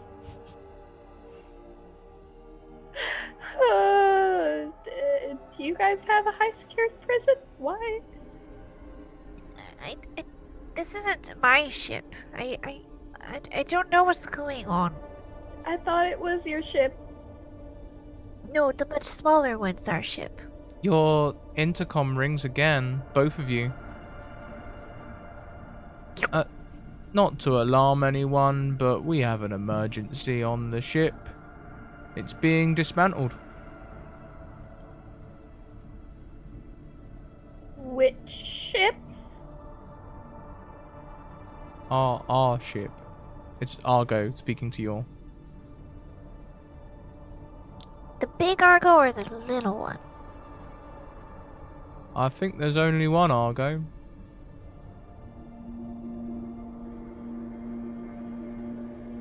See, now I'm more confused. Side note, does she still see me as covered in blood?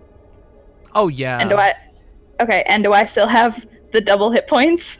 Yeah. Yes! This is great.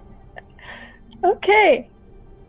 Maybe they finished fueling the ship. Perhaps we should head back. Yeah, let's... Yep. Chickpea, in your head you hear it somewhat. I like it when you feel good. Let's double your HP again. 192?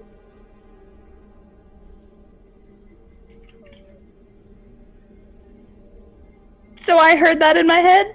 Yeah. Did you hear that voice? No? What? What are you talking about? Someone said, I like it when you feel good. And then, I feel real great. But that voice was real creepy. And side note, I'm sorry if you hear a leaf blower, because they're right outside my door.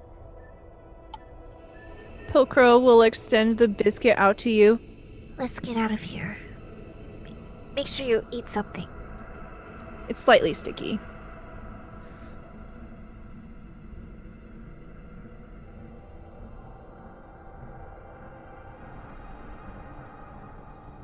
You're muted.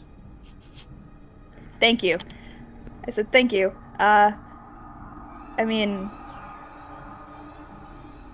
Okay. I don't really need to eat, but thank you. I'll put it in my pocket. As you put it in your pocket, you feel a small tin jar in there. I take out the tin jar. It's Geppetto's little tin box for his pipe weed. No, and I drop it, because it scared me. Where Pilcrow was standing, Geppetto stands. Hey there, Chickpea! You found my tub! Bends down and picks it up and starts stuffing his pipe. I reach out and Now remember, you're made of wood.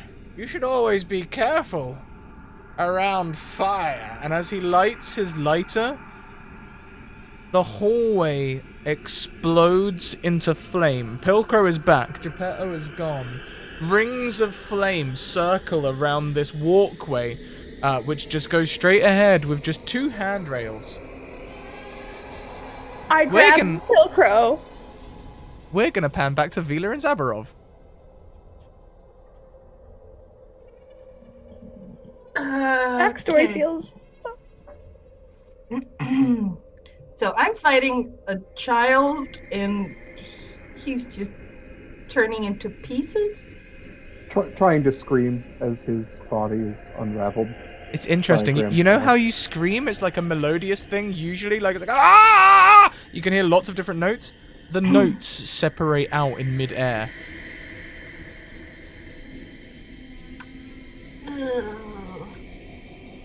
So do I hear a normal scream, or like that weird... You just hear a normal scream. Okay. But he looks okay? Yeah, he looks fine. I'm gonna blink again. As you blink, you can see Madeline standing right in front of you again, in the magical darkness. So I can see her? Yeah. In the darkness? Yeah. Okay. I'm gonna go with a trusted old friend, and I'm gonna reach out and touch her and cast Empiric Touch. No. Yeah, unfortunately, an 11 isn't gonna do it. Anything else? No. I'm gonna back out of the darkness, I guess.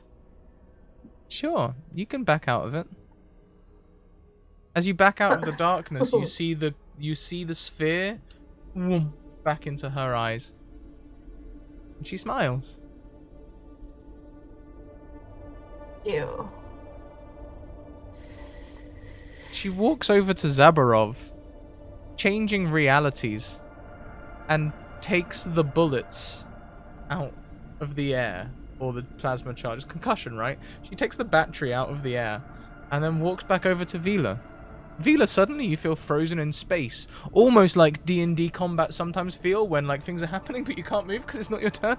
It feels a lot like that, like she's just walking towards you, smiling. And she places the battery on your hip. She points at it. Does a 14 hit you? No! She points at it again. Ooh. A 15? No! Thank God. She looks frustrated for a second. And then takes the battery back, crushing it in her hands and stuffing it down her throat, which seems to extend up until it's maybe a foot long. And then she looks at you from that now foot-long neck vantage point, disengaging her jaw in a wordless scream. Fuck, you're creepy, motherfucker. Ugh. Nope. Zabarov!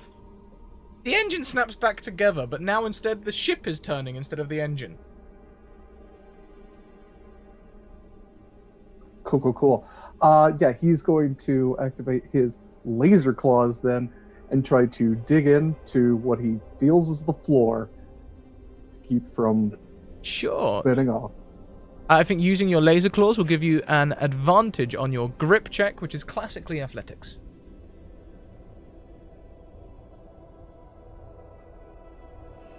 (23). You are able to grip onto the floor. Vila, whilst this is going on, you just see Zabarov behind Madeline just grip the floor.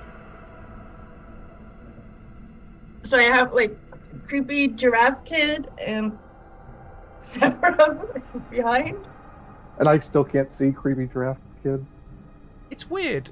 For a second when you saw your battery leave, you saw not a kid, but...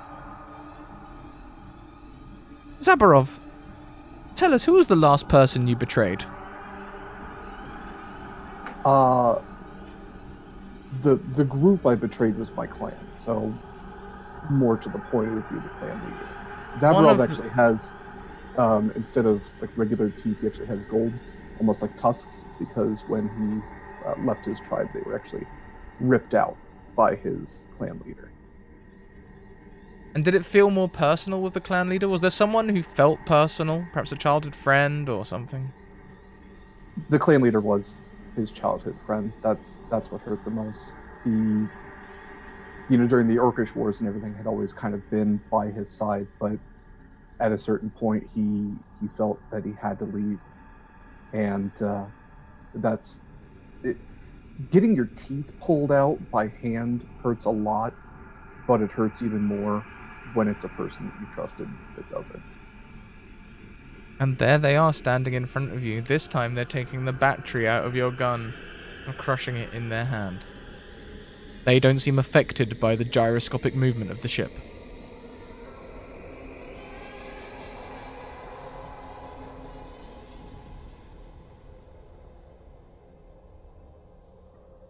I think he's hanging on mentally as much as he is physically right now. Great. He looks and he just says, I'm sorry. They go to their waist and pick out a small plasma cutter. Plasma cutter, what's the best way to describe it? If anyone knows what an angle grinder looks like, it's like an angle grinder but with a laser instead of a grinding disc.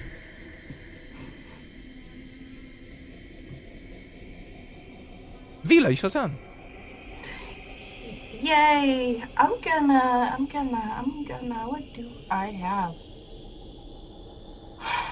What do I have? Shit. Oh, I hate this kid.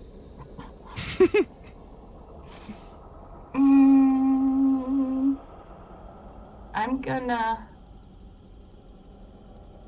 Oh no, not that. That would be way too much. I'm gonna. Shit. Vampiric touch again.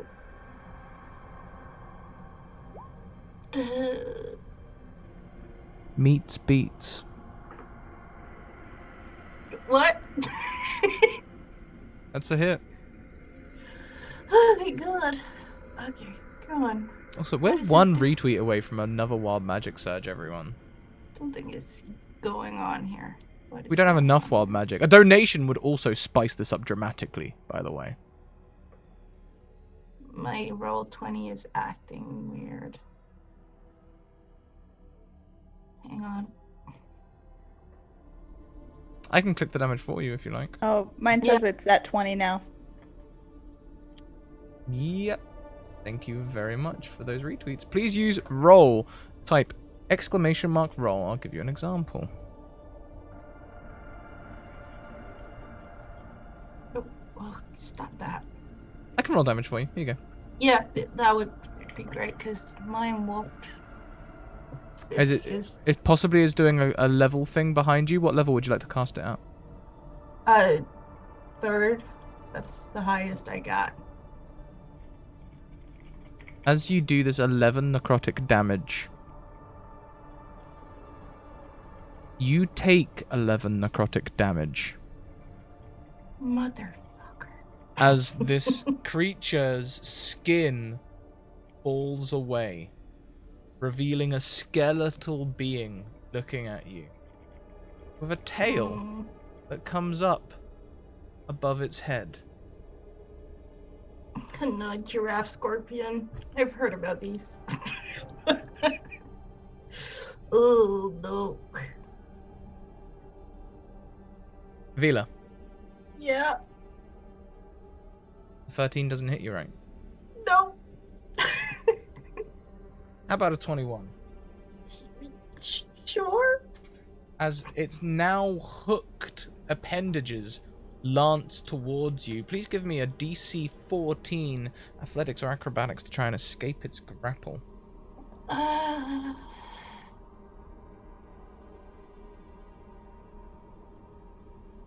Yeah. 17. You succeed. You succeed. You are not grappled, but you do take 16 piercing damage. Yeah, I'm pretty sure I'm out. Zabarov, the grinder, plasma cutter, starts moving towards those golden teeth.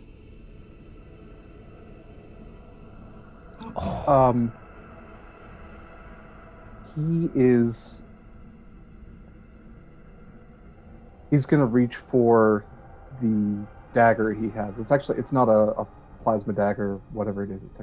It's steel. Mushroom just donated so that everyone could please roll on the wild magic table. That'd be great. Everyone roll me a D100. You're gripping onto your knife. Sorry, please do carry on. No. Let me roll this first. Can I roll real dice? Yeah, sure. This will be the first chance I actually get to use my metal pebbles. Okay, let's do this. First of all, Zabarov, as you are trying to do this, you notice something pinned on their jacket immediately thanks to this wild magic surge. It's a recipe. It's a recipe for cooking your tribesmen.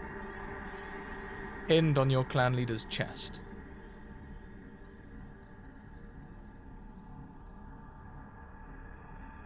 Carry on. That's odd. We normally just ate other tribes. We didn't really eat ourselves. This one specifically says your tribe named Delicatessen. Yeah, he's reaching for the dagger, which I think he's grasping for it reactively because the dagger was gifted to him by his friend, the clan leader, for his first kill. And I think he's gonna, while gripping with one hand, try to take a stab with the other. Please make a stab.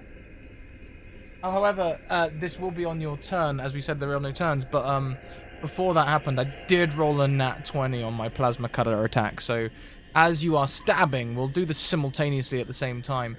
You're going to take 30 points of piercing damage and 31 points of poison damage. What damage do you do with that 26? Probably not that much.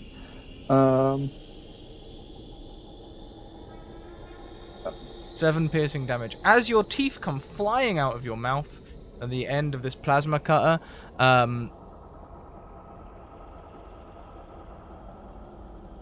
you stab. Are you still up on that much damage? Nope. Zabarov? I'm dead. Well, unconscious. Zabarov, are you still up? I am unconscious as well. That's Excellent. that one hit of like, yeah. And as you both, as you are falling unconscious, you see these apparitions disappear. The wall returns. The engine is glowing gently. Each of you are suddenly feeling very good. You have double HP.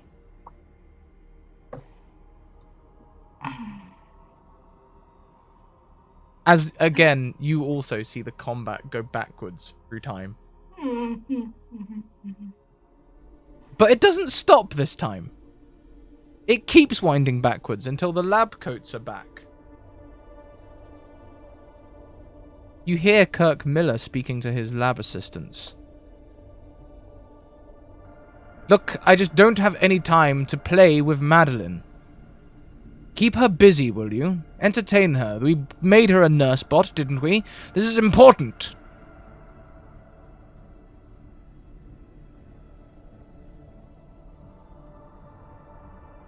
Let's pan back across to Pilcrow and Chickpea. But not before Vila. Mm-hmm. There's a small item that's just appeared in your pocket. I'm gonna take it out. You recognize this. This is a small gravitational field generator. We'll create a gravitational field within 10 feet. Good to know. Pilcrow, Chickpea! The flaming corridor of death! I've glomped onto Pilcrow. Ah! There in the fires, also thanks to our donation. A mural in the flames of the space legend, Elvish Presley. Who peels himself away from the flames and stands with you. I'm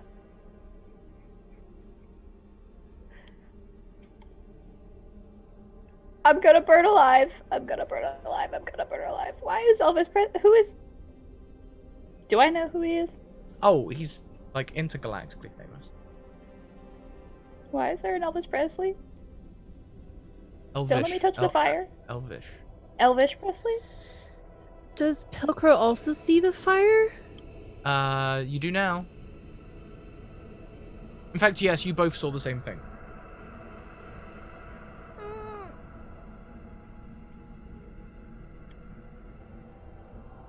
I'm trying extremely hard to stay as far away from the fire as I can. Pilcrow, I will burst into flame.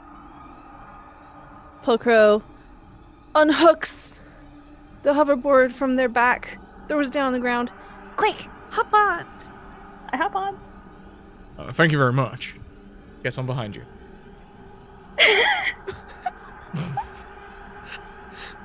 Okay, Pilcrow is all about just going with the flow. Pilcrow kind of slurps around them in a big hug, stretching arms, fantastic, Mr. Fantastic like.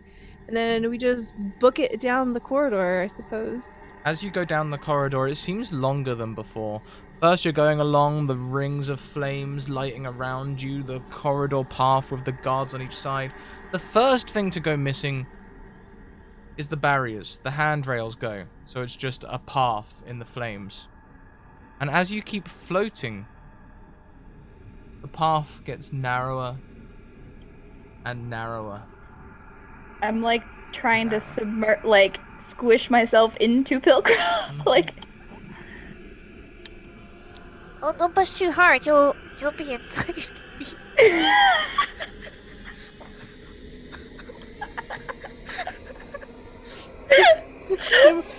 Pilgrim will like probably try to stretch upwards so that they are skinnier. I'm sorry. I've been talking about putting stuff in my head. I had to mute myself. Sorry. We're going down a corridor.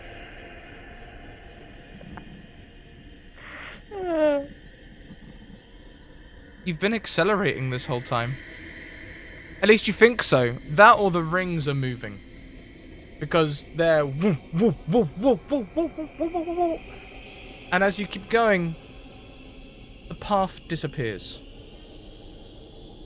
The hoverboard begins to drop. And suddenly you fall through the flames. Through the fire and the flames, we carry on. I can't do this one. I didn't sing the Ring of Fire. You fall through the rings of flames, and you are above the Argo 37, hurtling towards it.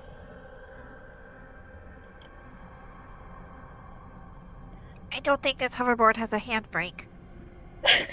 I'm like kind of squatted down on the hoverboard, and I've like wrapped my arms around your body, like. Pilcrow's feet are kind of like they've got fingers now, and they're like grabbing onto the hoverboard so we don't fall away from it. I'm sorry, I'm not about this life. I'll see you on the other side. As Elvis stops falling.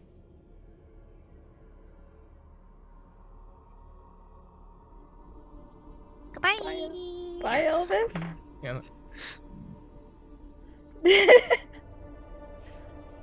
Y'all are gonna hit the Argo. Is there anything anyone can do? Oh, yes. Oh! I have my strings. I'll put this in the chat just so we can see what we can do with it.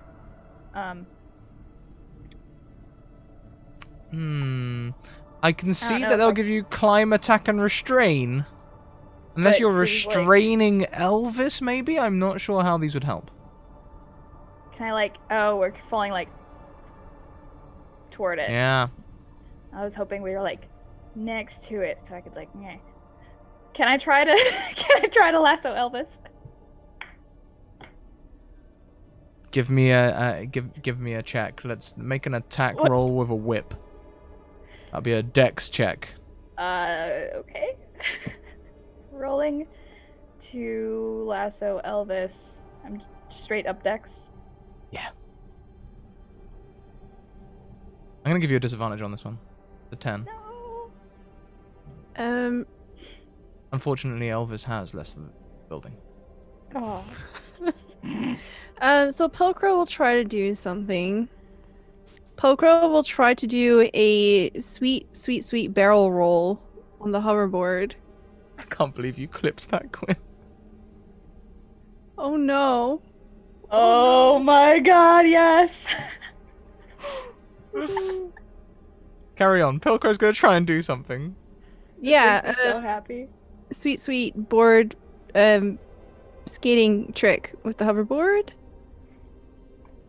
As we're getting close. I can't do anything about the falling, but maybe I can do like a Sure. Give me an acrobatics. Does that seem fair? Unless you have anything else. yes, acrobatics. I have nothing to help with this. 14.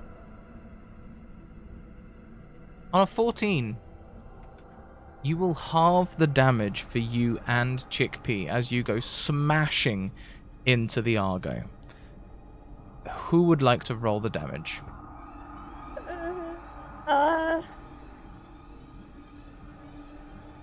I mean, I don't want to. Go ahead. Just do it. Just do it. 12d6, please, Chickpea. Okay, hold on. If you roll 12 ones, it's fine, right? It's fine. Okay, we're shooting for ones.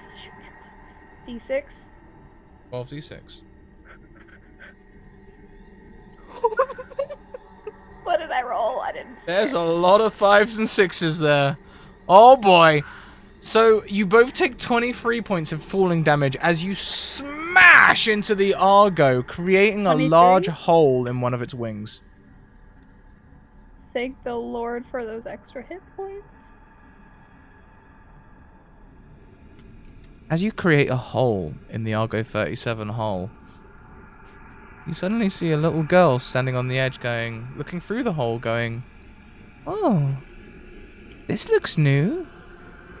As she climbs into the Argo 37. We're gonna pan back to Vila and Zabarov! The power of Christ. Beyond. Vila, Space Jesus. Zabarov, you're Yeah. feeling pretty damn good. You feel like you could go anywhere and do anything.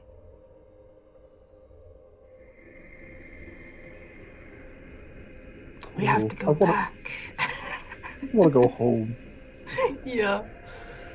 Yeah, let's, I'm gonna, Pilcrow?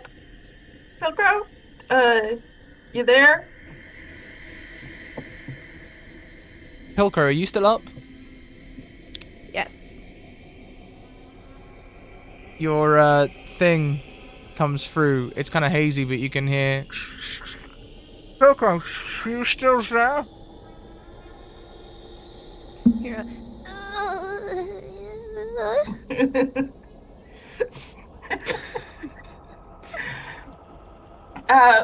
Let's return to the ship. Let's get out of here. This place is fucked up.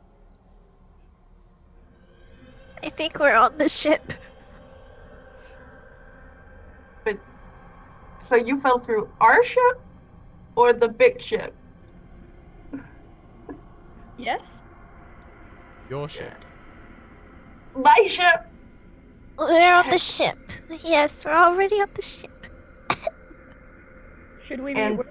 Well, Uh, I'm not worried, but Brett uh, breathing?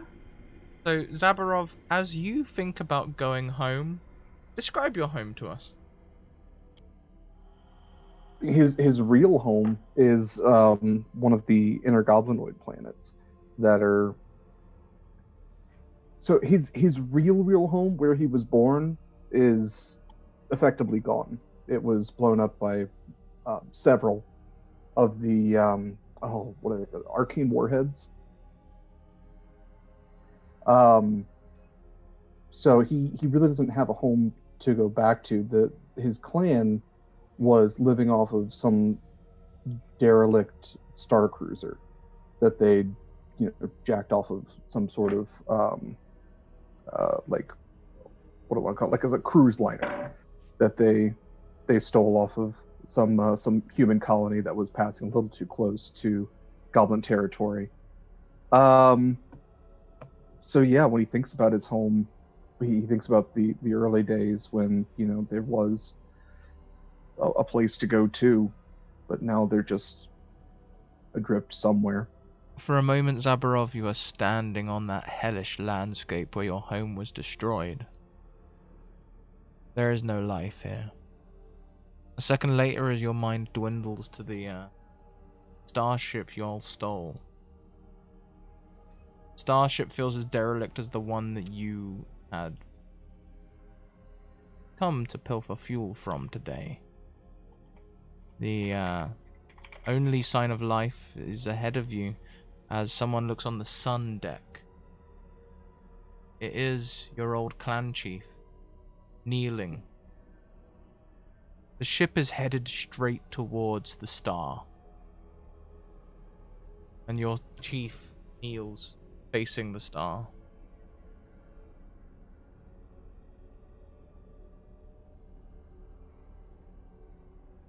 Is this really what it's come to? You finally gave up? Turns his blind eyes towards you. I didn't think I'd hear your name in many years.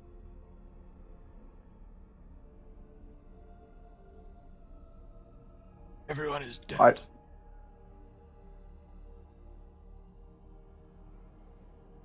And that's my fault? You win at last. We would have succeeded if it wasn't for you. You know that's not true. But suddenly, Zabarov, you know it is true. You start to rewind through time again. As you are here on the ship with Madeline. Madeline slowly kills everyone and you try to stop it. But inevitably end up not helping. Before you came here, before you thought about coming here, the timeline rewinds. They were just about beginning to prosper. They'd found a new planet. And you realize now in this moment that you've came in on, but now have some context to, is your clan chief's answer to destroying Madeline. You should never have come here.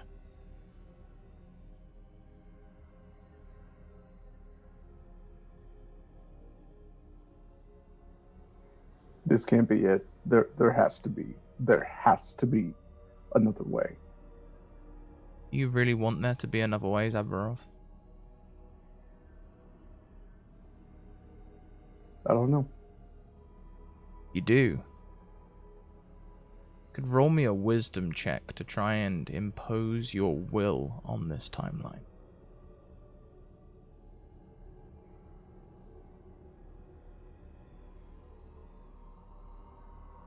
Yes, that's it. Just like that. Madeline is holding your hand. Time rewinds a little. The ship comes back and then moves forward. Clan Chief goes, "What was that? What just happened?" I did what you couldn't.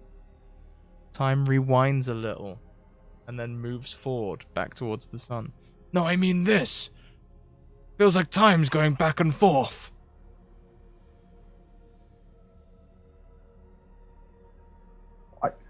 I don't know. I don't know what's going on. How did you get here?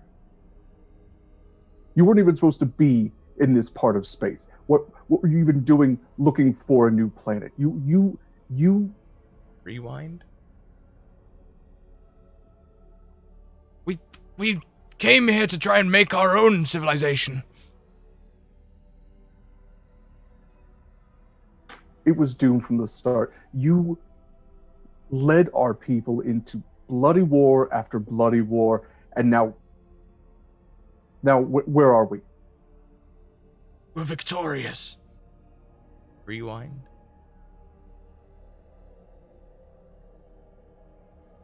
Is Madeline still holding my hand? Now we get to play together forever.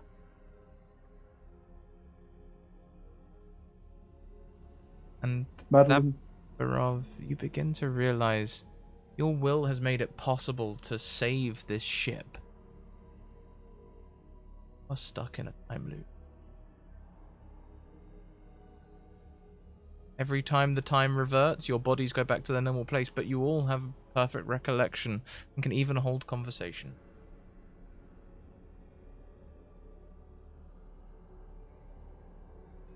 I think that's where I'd like to leave you. We'll epilogue you in a bit.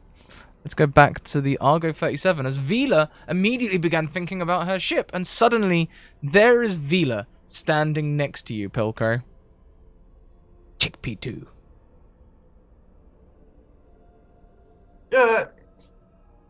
Hi? Am I covered in blood? Still. Looks that way to Pilcrow. Vila, Chickpea looks fine. No, you look fine. They look really great. In fact, just looking at them doubles your health again. Okay, great. You look, Hell, Zabarov can have a double health too. polished. You can have a double health. You Polished? can have a double. You're not Pilcrow weirded gets out? no health. After the day I've had? No. This is normal. I do look like I got like a fresh wax. There's a great big hole in the Argo next to you. Pilcrow's looking pretty bad, right?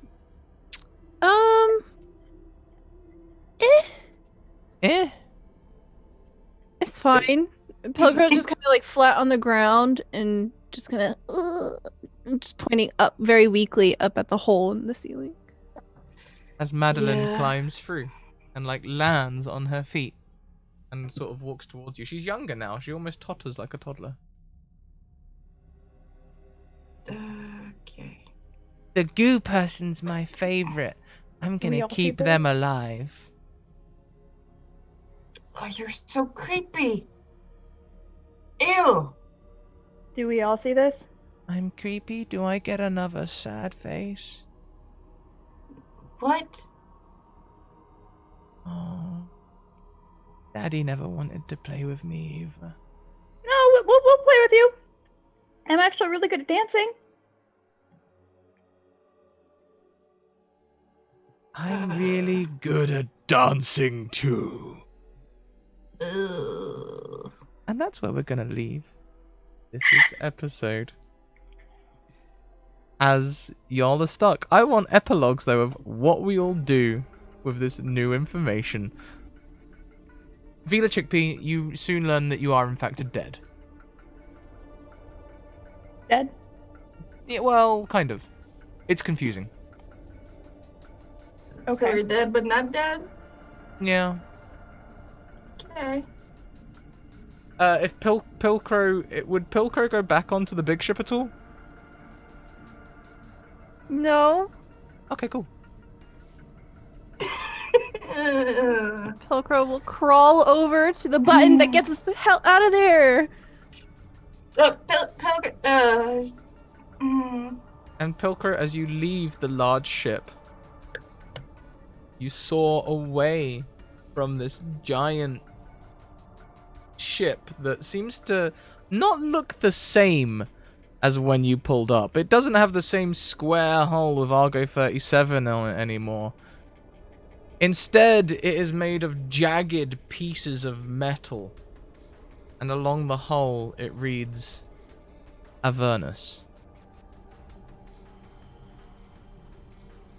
And you fly away, taking Madeline with you.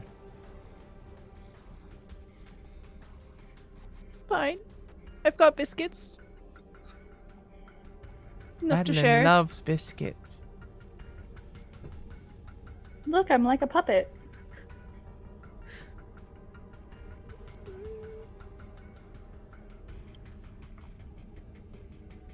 Do we close this or do we just leave it open? I think we should leave it open. Anyone have any closing thoughts before we call it a day? If anyone could get Madeline to calm the fuck down, it would be Pilcrow. I would assist. I mean, it's Pilcrow. I think in one of Zabarov's eternities of rewinding and fast forwarding, he does pull Madeline in for a hug. Very soft bugbear fur. Oh. Pilcrow lets Madeline play on their data pad. There's a lot of games on there. A lot of games. They do rock, paper, scissors for eternity. Just in like the 5 seconds. Pilcrow, Madeline spends all of your money in microtransactions. No. He crushes all candies. And I feel like Vila would haunt the bridge. Ooh, Chickpea would be all about a haunting. and as Just hang we out there. pan away from these scenes up into space, looking at the stars for just a second, everything sort of shifts in a weird way. And there's the Argo 37. And a young girl, maybe 20s to 30s, with curly hair and a hat backwards, appears. She turns to an old man. Yeah, Telemachus, you took longer than I expected you to there. Yeah, no, I ended up on the wrong timeline. I really hope I didn't mess anything up for them. Dun dun dun dun dun dun. That's where we wrap. Dead. Let's go round and talk to everyone. Where can we find you? What do we do? How do you feel about what just happened? Let's start with Stella. Hello. I am Stella Luna here on Twitch. Oh my god, this was amazing. I loved it. It was awful and all of the beautifulest ways. Thank you so much. Of course, I had to be creepy children. Of course. Did you plan on it being a creepy child from the beginning? No. That means we brought this on ourselves. Yep. I'm a variety streamer here on Twitch. I do things of the artsy-fartsy kind and various types of TTRPGs. On Wednesday nights, we do Symbaroum, which is a Swedish TTRPG system that's kind of like a dark gothic fantasy where there's creepy things in the forest, there's witches, there's cultists. It's pretty awesome. I loved everything about today's session. Thank you so much. Oh, it was so creepy. Next around, we have aspiring DM Jenna. Hi. That was all the spoops, and I loved it so much. That was super fun, especially since I haven't played Dark Matter before, and that was crazy, and I loved it. Thank you. You can find me at Aspiring DM on Twitter, and here on Tuesdays for The Curse of the Cleanup Crew. Tomorrow, And 2 PM. Yes. And at littledragonscribbles.com and on Instagram, I'll be having our notes and stuff there. And yeah. That was so fun. Next Oh. around, we have Derek. Oh, hi, Derek. Oh, hi. Hi, everyone. I am DSword16 on Twitter and Discord. You can find me tomorrow at 7 p.m. It's actually every other Tuesday on Uncanny Adventures for Shadows of Cthulhu, which is actually a Western setting. So that's actually awesome. We're on our second episode now, so it's the perfect time to jump in. I'll also be on an upcoming episode of Half-Rate Heroes on Ophere, so I can't tell you what I'll be or when that will be, but I will be there. What do I think about my sweet bugbear boy, who I spent so much time on, being stuck in the official worst timeline? No, I loved it. This was awesome. Thanks so Basically, much, Doctor Scrat. Strange. Yeah. No, it's like what's like that episode of Community. This is the worst timeline. Yeah, man. And everybody watch Event Horizon, which very clearly inspired this episode a lot. But no, the Mage Hand Press stuff is incredible. I'm gonna have to get my hands on a copy of all the books. The options are vast. I created 5 characters before I landed on Zebra, so at least I have backups. Teehee. Last but most certainly not least, Captain Yule. Yes. I feel so in the spirit of Christmas right now. That was amazing. I hated it and I loved it, and yes, it was great. You can find me on Twitter at my name. I have a Redbubble too that I update sometimes. Check it out. I do art and stuff. Not as much as I used to, but it's there. Well, thank you all so much. I have some messages as well. I saw one of you had a raid cry. Please post it because we are going to go on a raid. And also check out our social links. Come and be a part of the Discord. You can come and scream about this game in the channel dedicated to Major Ham Mondays. Also check out Twitter. Send me a DM and I will get you a game. Also, occasionally I see people say in Twitch chat that they need to speak to me. Twitch chat ain't the place. Send me a DM on Twitter. My DMs are open. That's what they're for. Also, YouTube. You can go and catch up with this and all the other episodes on YouTube. Do check out our sponsors. If you liked seeing the cards that I was holding up today, you could go and check out the Deck of Many, which have these wonderful cards that cast, that do things as you move. Also, you could go and check out Mage Ham Press, who made this content, and this wonderful book, which I was sourcing our Wild Magic Surges from today. It's a ton of fun. It's beautiful. It's been 2 years in the making, and honestly, I don't think you'll find, like, it's just so well produced. Just so well produced. Like, the artwork and everything, it's just stunning. Just stunning. Go and buy it. Also, check out Hero Forge. Hero Forge, they create minis. You can go and customize your own mini and put it in your own custom pose, and that's the thing. We are going to go on a raid, so join us in our raid. Bring your raid cry of you're feeling pretty good, like you could do anything. I want to go home. Until next time, everyone. We'll see you later on. Keep evoking emotions. Bye. Bye.